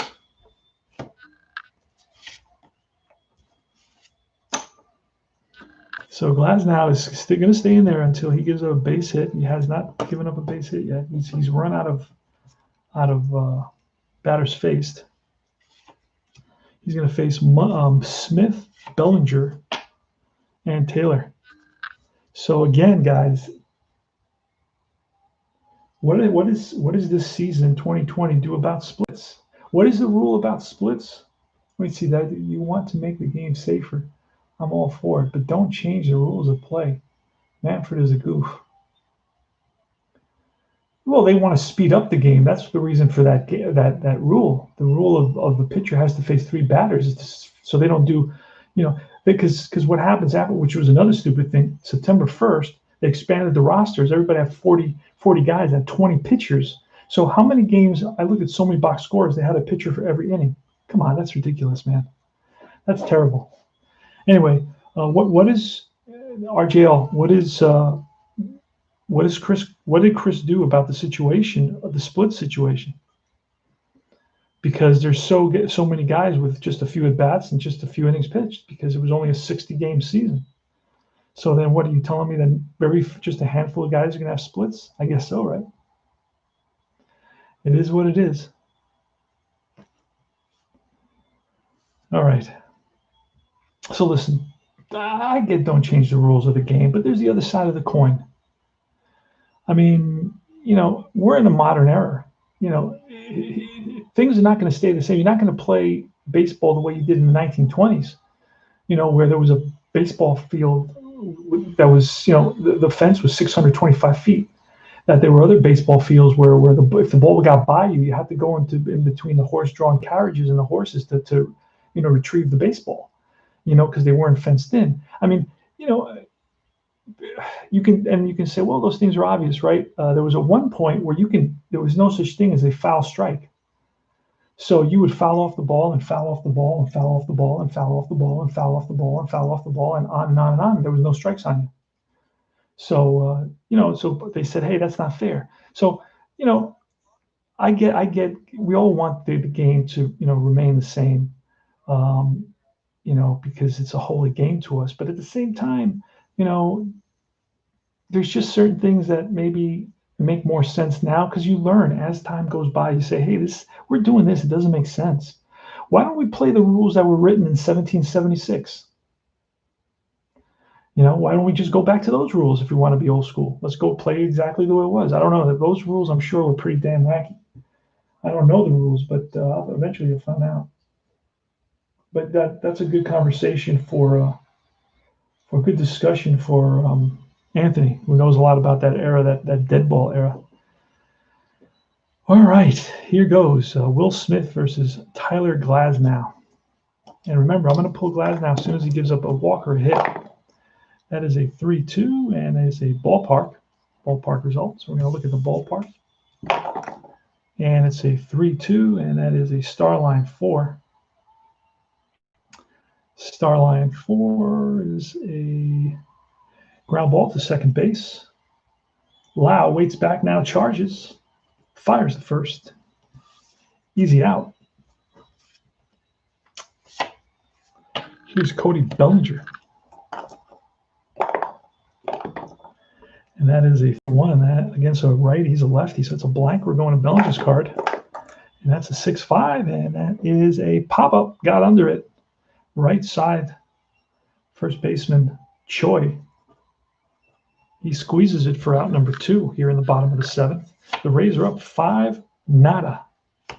Nada means 0 in Portuguese. Tyler Glasnow, 2 outs against Chris Taylor. Here's a pitch. It's a 3-1. And against a righty, that's a potential K. And he's an 11K, and that is a 17. So there's no K there. So we're going to roll off Chris Taylor. And that is a 6-2. Taylor is going to be a fly ball to center field. On the run is Kiermaier, and he tracks it down for the 3rd out. 3 up, 3 down. So Glasnow. And we're going to pull Glasnow because if we want him to come back, we don't want him to go too long. So he's gotten 7 complete innings. He's been masterful. He's allowed 1, 2, 3, 4 hits, no walks. And he's known to have a wild streak.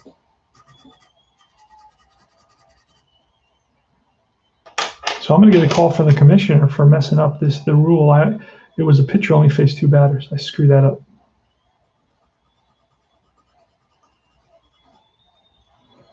I totally screwed that up, my friends.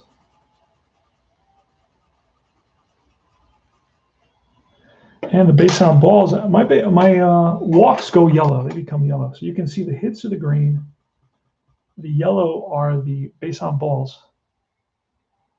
And so you can read what's going on in the game that way. You know exactly how many hits and how many walks. And all right, so what do we have going there? We are going to have a new pitcher. So we got Kelly we used. Baez we used. We've got Rosarena.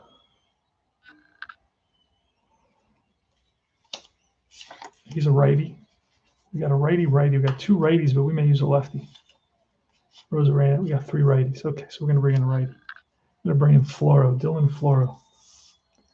So he went 2.2. He went 0, but he gave up a hit and a walk.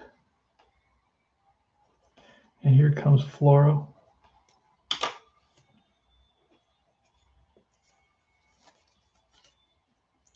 Dylan Floro. I'll tell you a little bit about Dylan Floro.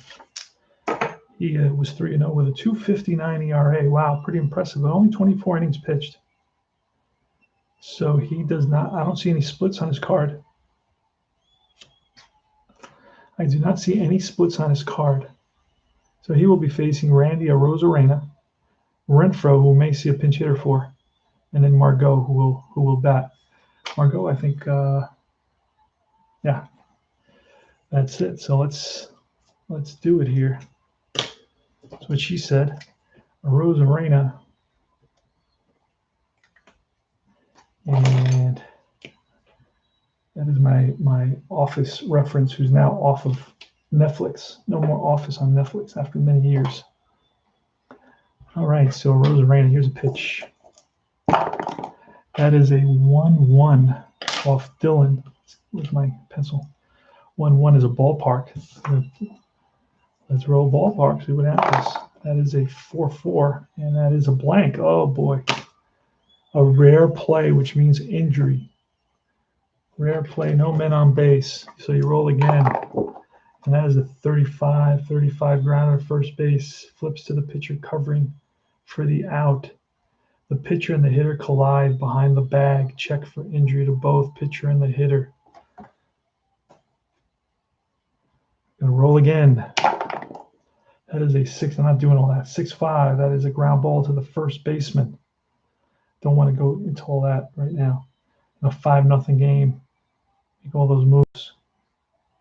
Plus, then would I look at how many I could remove them for this game only? But 6-5 is going to be a ground ball to first base. 1 out.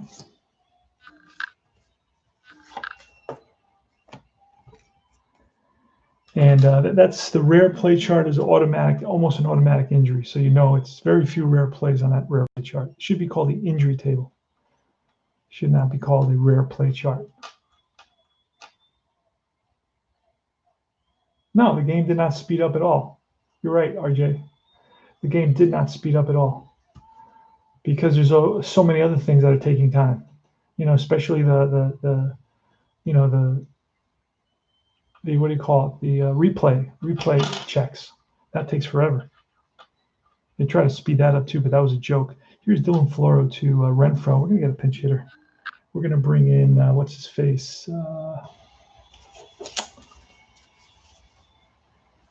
Oh wait, we're winning 5-0. Why are we gonna pinch hit for? Yeah, we're not gonna worry about that. We're just gonna swing away here.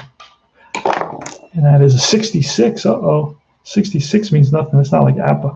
It's a potential strikeout. Against a righty, Renfroe is a 10. And we roll a 5. That's a swing and a miss. At a ball outside the strike zone. So Renfroe, not happy with himself. Chasing a pitch. That was clearly ball 4. And here comes Margot. Manny Margot. Pitch from Floro. That is a 2-4, and that is a potential strikeout. Against a righty, he's a 6. Doesn't strike out much, so we're going to roll off Floro because that's too high for a strikeout.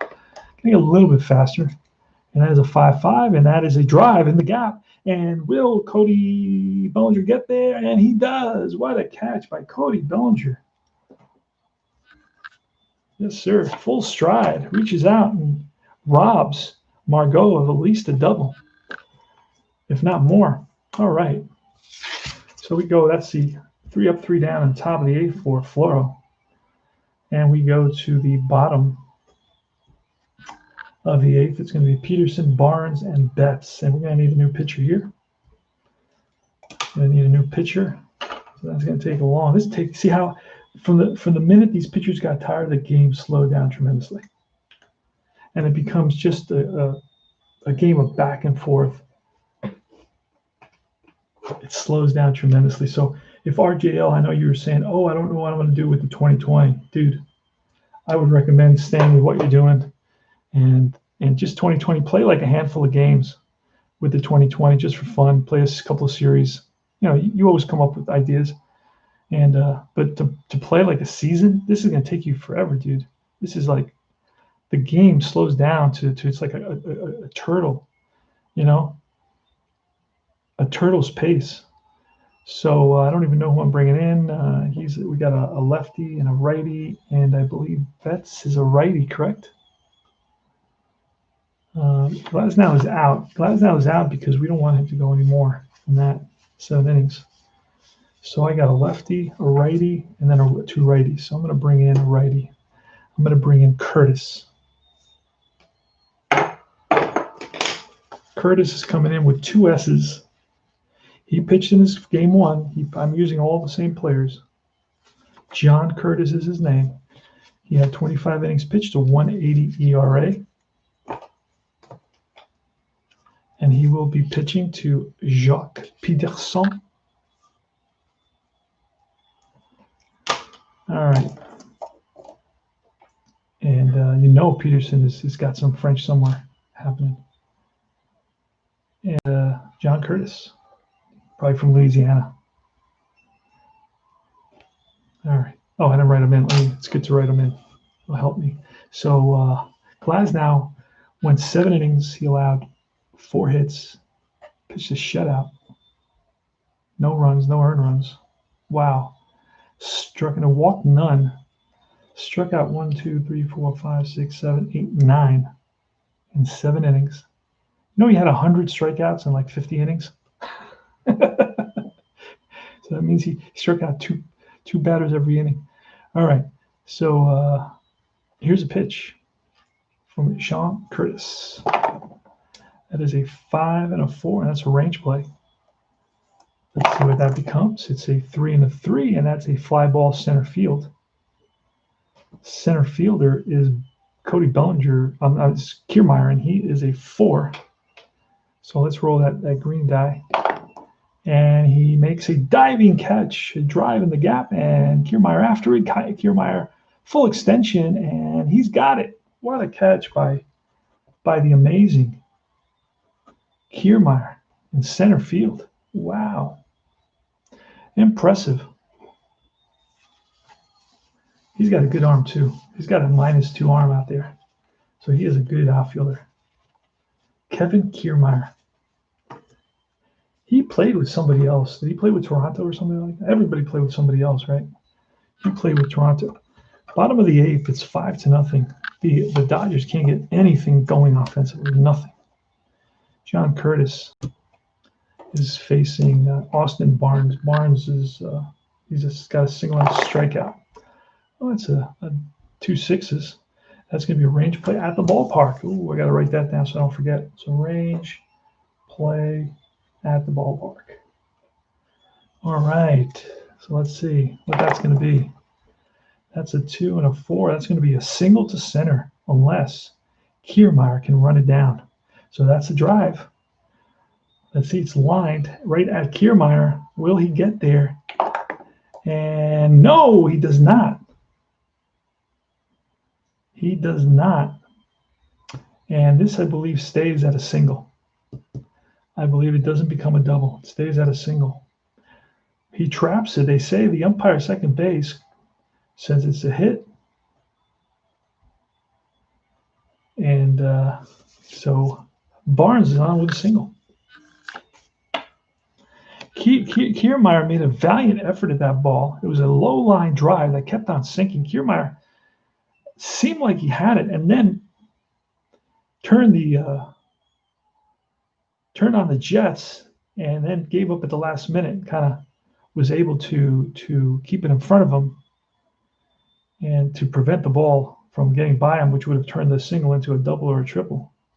Because Barnes has decent speed. He's not the fastest, the most fleet of foot, but he has some speed. He's a 2-base runner. I thought he had a little bit more speed than that, but because he does play, Barnes does play all these positions, doesn't he? I thought Austin Barnes was. There's a guy that plays like second base and third base and left field and catches. Maybe it's not Barnes. Maybe it's somebody else. All right. So Barnes is on with a single.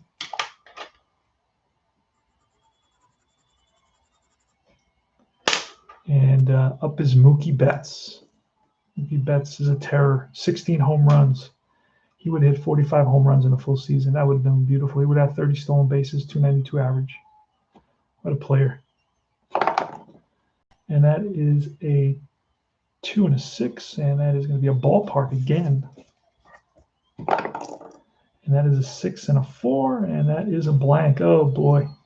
Here we go, rare play. Now there's a runner on base. Let's see what this is. 5-2. Fly ball, center field.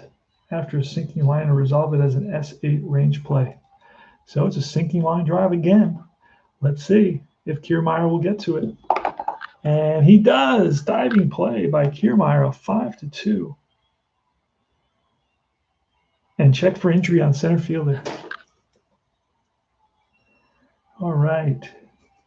2 outs. Great play again. Kiermaier is everywhere. One diving full extension play against Peterson. One diving, sliding, rolling attempt at a ball that he was able to keep in front of him and that only fell in for a single. And now another diving play against Mookie Betts in center field. So Kiermaier is everywhere. He's doing it all. He's flashing the leather here at Globe Life Field. Insurance company, probably health insurance. I wouldn't be surprised. That's why it keeps all our insurance costs so high, because the healthcare, the insurance companies that do all the healthcare got to make huge profits, and they do make ginormous profits. So they try to charge me. How much do they try to charge me? $6,000 for an MRI. I go, $6,000. How much is it if I pay cash? He says, oh, it would be $900. And why are you charging my insurance company $6,000? Oh, it's to make up for the people that don't have any money, that don't pay. What?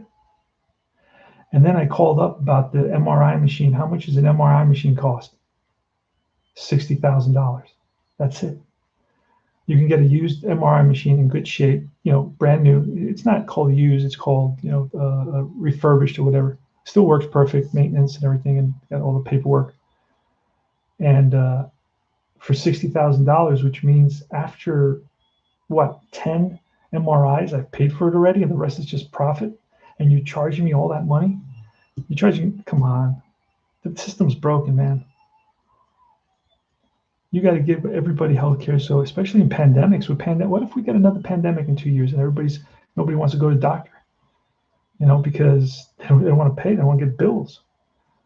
People have to pay the rent, they have to put food on the table. Just because I'm okay doesn't matter. There's a lot of people that work 80 hours and, I know I'm off on a tangent, but anyway, let's go to the bottom of the 8th. All my Trump supporters are going to be like, I'm getting out of here. I don't want to hear this guy. They're mad at a whole bunch of different things, right? Because what they tell them all the time is, oh, you're going to lose your doctor. You're going to lose your doctor. That's what they tell the Trump supporters. You're going to lose your doctor. You'll have to wait online, And doctors are not going to leave the country just because there's a different group pays them. They're still going to get paid, right? And doctors right now are having to work 12-hour, 14-hour days, okay? So it's not like, oh, they have a life of Riley, they're living it up under the current system. No, they're still going to have to work for their money, and they're not going anywhere. Trust me, I know plenty of doctors. I work with them every day, all right?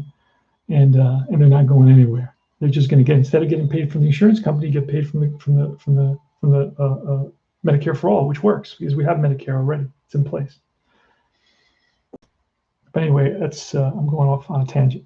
They lie to people, and people believe them, right? They usually embrace the ideas that are simple and that they kind of that align with their own views. So if I believe something, I'm only going to listen to the views that agree with my narrative, which is a danger, because then you're not really comparing, contrasting ideas. You're not getting evidence for both sides.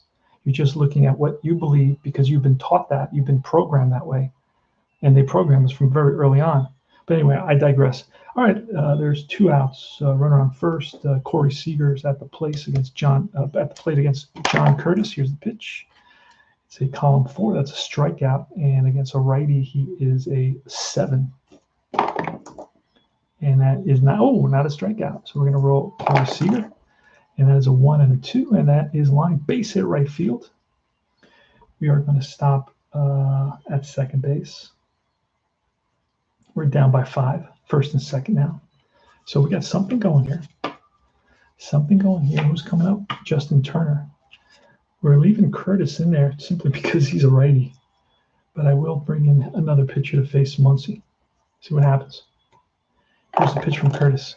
That's a 5 and a 6 is a strikeout. And Turner versus a righty strikes out at a 6 clip. And it's a 1. That's strike 3. He blows a fastball by him, and that retires the side. No runs, 2 hits, 2 left. After 8 complete, we go to top of the 9th.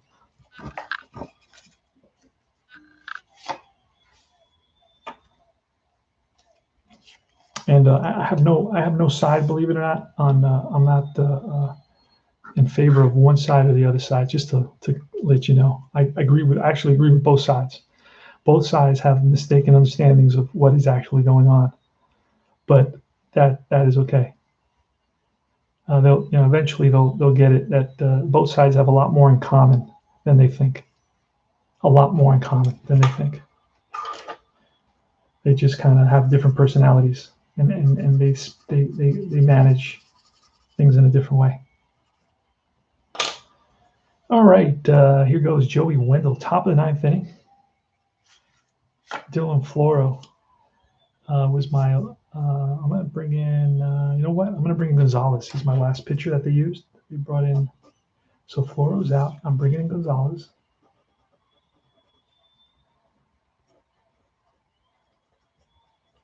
Floro had a strikeout, and he went 1 inning. No hits. All right. And let's do my. This is the longest game in history, dude. 2-hour game. Modern game. That's why I don't play modern games. I'll be there all week to play these games because you by the 7th inning, you got to start bringing in relievers. And in a close game, you got to start doing lefty-righty switches. And you got to start doing some pinch hitters. All right, so let's see. It's Joey Wendell. And who do we say we're bringing in? We are bringing in a lefty named Gonzalez. Victor Gonzalez. If you remember him, he had a 1.33 ERA, 20 innings pitched. He's got no splits, as most guys don't have splits in a shortened season because he has a cutoff over it. He should have changed that cutoff number, made it a 20, or made it halved it, whatever, because it's or thirded it, right? Because it was 1/3 of a season. But anyway, it doesn't matter. I don't care. I don't live and die by splits anyway. That's for other people to do that. Victor Gonzalez against Joey Wendell. Here goes.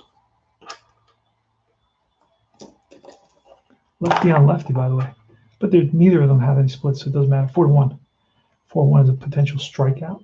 And against a lefty, he is an 8 strikeout, and that is an 11, so there's no strikeout. We roll off Wendell, and that is going to be a 3 and a 4, and that's a ground ball. Chop to second base. Second baseman Taylor. 1 down. Victor Gonzalez, the southpaw on the mound for the Dodgers here in the top of the 9th. Scores 5-0. Rays. That's a 1 and a 2, and that is a range play at the ballpark. This is another major thing. All right, let's see what happens. In the ballpark, we got that's going to be a base hit, 6-4. Oh, again, what? Jesus, no. That's going to be a rare play with nobody on base. Base is empty, rare play. It's a 5-5. Center field crashes into the wall. Well, wait a second. Is he going to catch the ball? I got to do the range play. It was a range play, right? It was a range play at the ballpark. See, I almost forgot. But I don't think you still do it. I could do it. What did I roll? 55? Center field crashes into the ball. Resolve it as a range play. Okay, so it works out. So who's the center fielder? It is Bellinger, and Bellinger is amazing. He's a 5 range, and he dives, crashes into the wall, holds onto the ball. Check for injury after the play. If center fielder fails to make the play, picks up the ball and the batter inside with the hitter attempting an inside the park home run, resolve it an S+9 with the play at the plate. Wow, that's cool. That's a nice play right there. But you got to roll 55 for that. So that Cody Bellinger crashes into the wall, and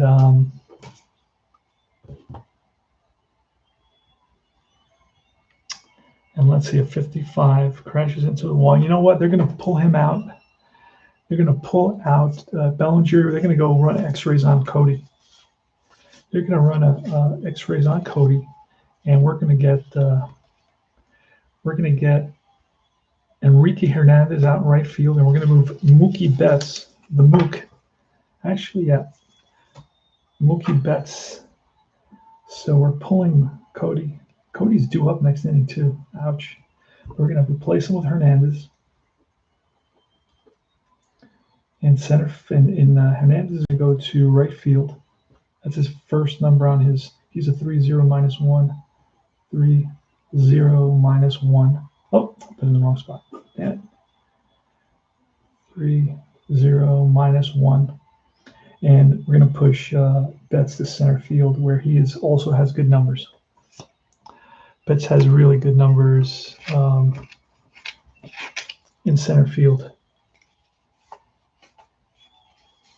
He's good all over. The guy's a beast.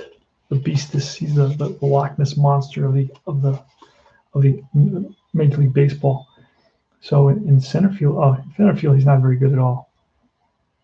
How about Jock Peterson? How is he in center field? He doesn't play center field. And how is Enrique Hernandez in center field? Oh, he's better. Okay, so we're going to put Enrique Hernandez in center field. That'll solve a lot of problems. So we're going to leave Betts in right. And he's a little bit better. He's going to be a 2.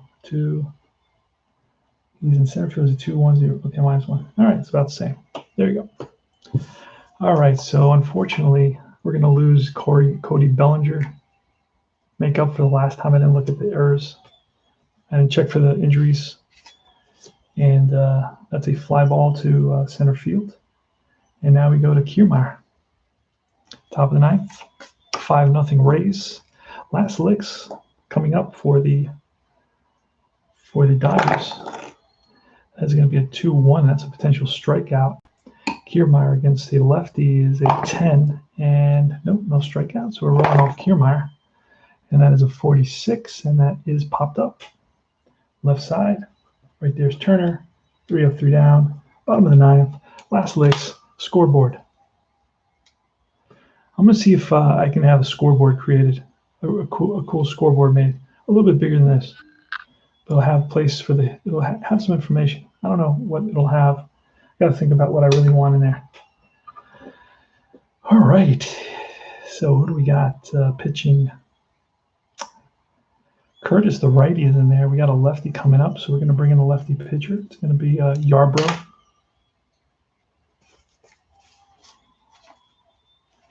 Wrong team. Yarbrough comes in. Ryan Yarbrough. He's a lefty. He will be facing Muncy. This is the longest game in history. So it's going to be Muncy. Let's put that over there. So Curtis is out. Let's send him back to Tampa Bay, to the bullpen, or to the dugout. And it's going to be Yarbrough versus Muncy, Smith, and Hernandez. Kike Hernandez. Here goes. That's a 4 and a 6, and that's going to be a potential 4 and a 6. That's going to be a potential strikeout. Muncy against a lefty is a 9. And he does not strike out, so we're rolling off Muncy's card. That's a column 5 and a 2, and that's a star line 3, which is a ground ball second base. And Lau, he's there. 1 down. Yarbrough. We already had a couple of pitchers. We had Curtis. He went 1 inning. He gave up 2 hits and a strikeout. 2 hits and a K. And now it's going to be Yarbrough.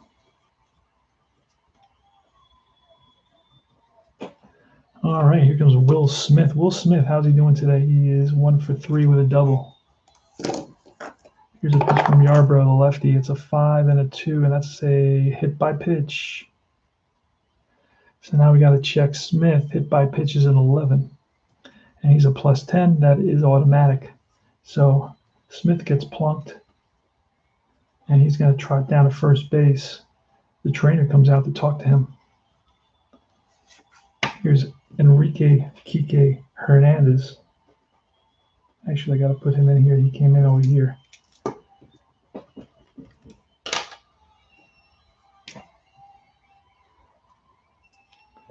And he will bat here. Enrique Kike Hernandez against Ryan Yarbrough. And that's a 4, and a 5 is a blank. So we're going to go over to Enrique Hernandez. And that is a 2 and a 3, and that is line base hit, right field, opposite field, line drive, played on the hop by the right fielder, Renfro. And down by 5, we're just going to stop at second base. First and second. And here comes Taylor. Pitch from Yarbrough. That's a 3 and a 2, and that is, a potential walk. So we're going to roll. Let's see what kind of walk numbers we got. We got a 20 automatic walk unless the ballpark says +2. So that is an automatic walk. The bases are loaded. Holy smokes. So the tying run is on deck in the 9th inning. Did not expect this at all. Did not expect this. So now we have Kenley Jansen. Oh, not Kenley Jansen. We have, who is the closer for the...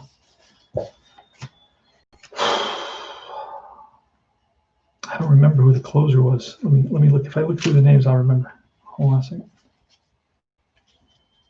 Oh, Nick Anderson was he a closer? I know he's an important part of that bullpen. Who remembers the closer for the Rays off the top of their head? They had a guy who pitched named Kittredge, Andrew Kittredge. He pitched, I believe. Aaron Luke, the lefty. He's not a closer. He also pitched.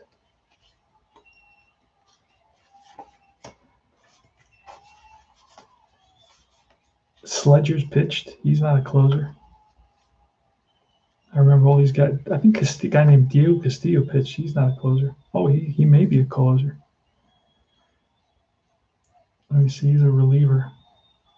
Pitched in 21 innings. So I think he's the closer. Diego Castillo. Ryan Thompson. Is he a pitcher? Another pitcher. I don't remember him, but I think he pitched. Chaz Rowe. He's not a closer either. So the only guy I remember is Diego Castillo. I think I'm right. Diego Castillo, I believe, is their closer because he's got 4 saves and 20 innings pitched. Bases are loaded here. And it's Jock Peterson. We're going to bring in Castillo because this is not good.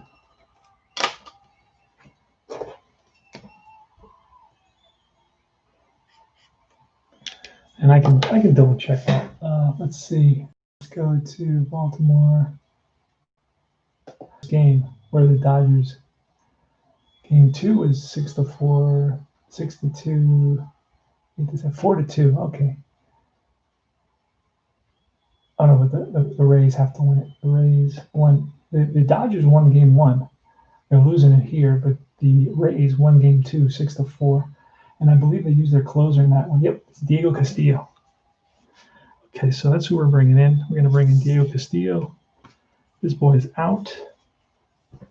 Bases are loaded here in the bottom of the 9th inning. It's 5-0, my friends. And it's going to be Chris Peterson's. It's going to be Jacques Peterson, Barnes, and Betts. Let's do it. 1 out. Infield's halfway looking for the double play. That's double sixes. That's a potential K.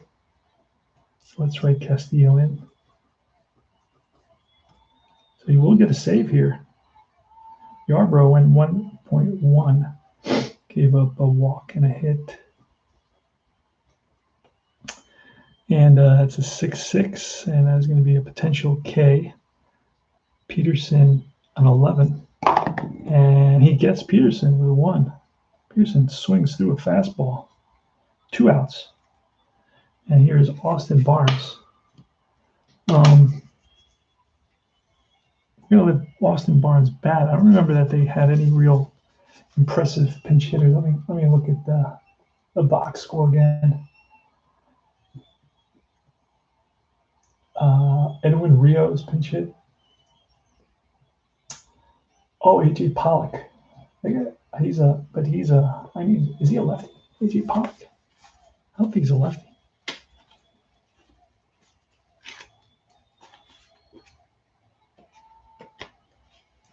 Let's see, A.J. Pollock.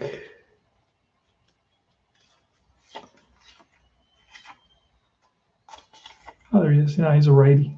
Edwin Rios is a lefty, and he did pinch hit. He got 8 home runs. Holy smokes. He had 8 home runs. It's a lefty with 8 home runs. Okay, so he's going to pinch hit for Barnes, for Austin Barnes. Barnes is out. Rios. Rios is in, pinch hitter, with the bases loaded and 2 outs.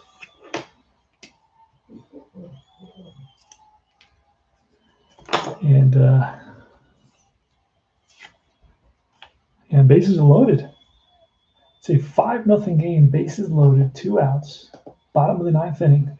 The Rays are trying to hold on to game 1. They actually lost this game in reality. They lost it, I think, 8-3. And here we go. We're rolling at Shea Stadium, by the way. We're going to look at Diego Castillo. He checks with Zunino for the sign. He sets and he deals. And that is a 1, column 1, 5. And that's an error potential on a grounder, but isn't everything, right? But we'll see what happens where this is an error check on a ground ball. So if it's a ground ball, it's an error check. If it's a fly ball, Rios, it's a lefty, power hitting lefty with 8 home runs and 75 at-bats. Ouch. That is a 5 and a 4, and that is a ground ball to second base. Second baseman is a 4. Lau doesn't make many errors. And he feels that clearly. He's going to flip to second for the force, and the ball game is over. Yes, sirree. Wow, what a game that was. That was pretty exciting at the end. But that took a while. Look at all these pitching changes, dude. That's why I'm not a big fan of modern games. That's why I play 70s and 80s. Look, got 1, 2, 3, 4, 5, 6, 7, 8, 9 pitching changes in only 3 innings. So that was no runs at the end there with 1 hit, 3 left. Final score. The Rays 5, the Dodgers 0. Let's check the hits. Hits are in green. 1, 2, 3. Missing a green there. I'm gonna take a long break after this. See if I can catch a horror film. That's 1, 2, 3, 4, 5, 6, 7. 7 hits. 1 error. No errors for the Dodgers. And so it's 5 for the Rays. No errors for the Rays. 1 error for the Dodgers. So it's for the Rays. It's 5 runs, 7 hits, no errors. Down here, it is a couple of. There we go. And here's another one. And then we got a strikeout at the end there. So Castillo came in and let everybody know who's boss.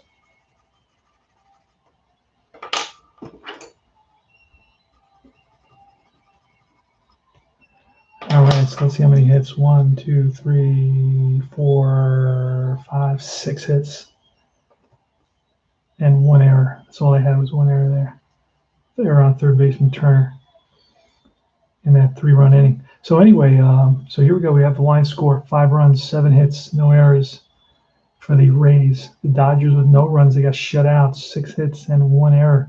So it's a combined shutout. It's a Glasnow, Curtis, Yarbrough, Castillo shutout. They all get credit for a shutout. Typical modern baseball, right? Typical modern baseball.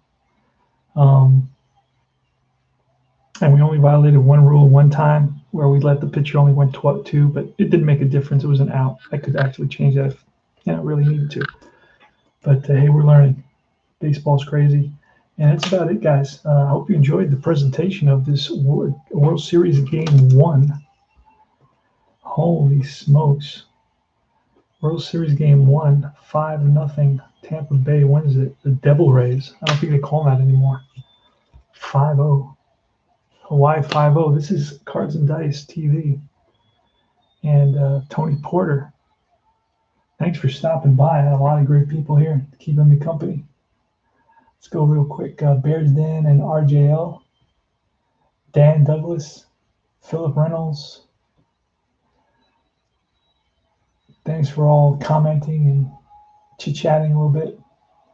And I will see you guys soon. This is Tony Porter, out.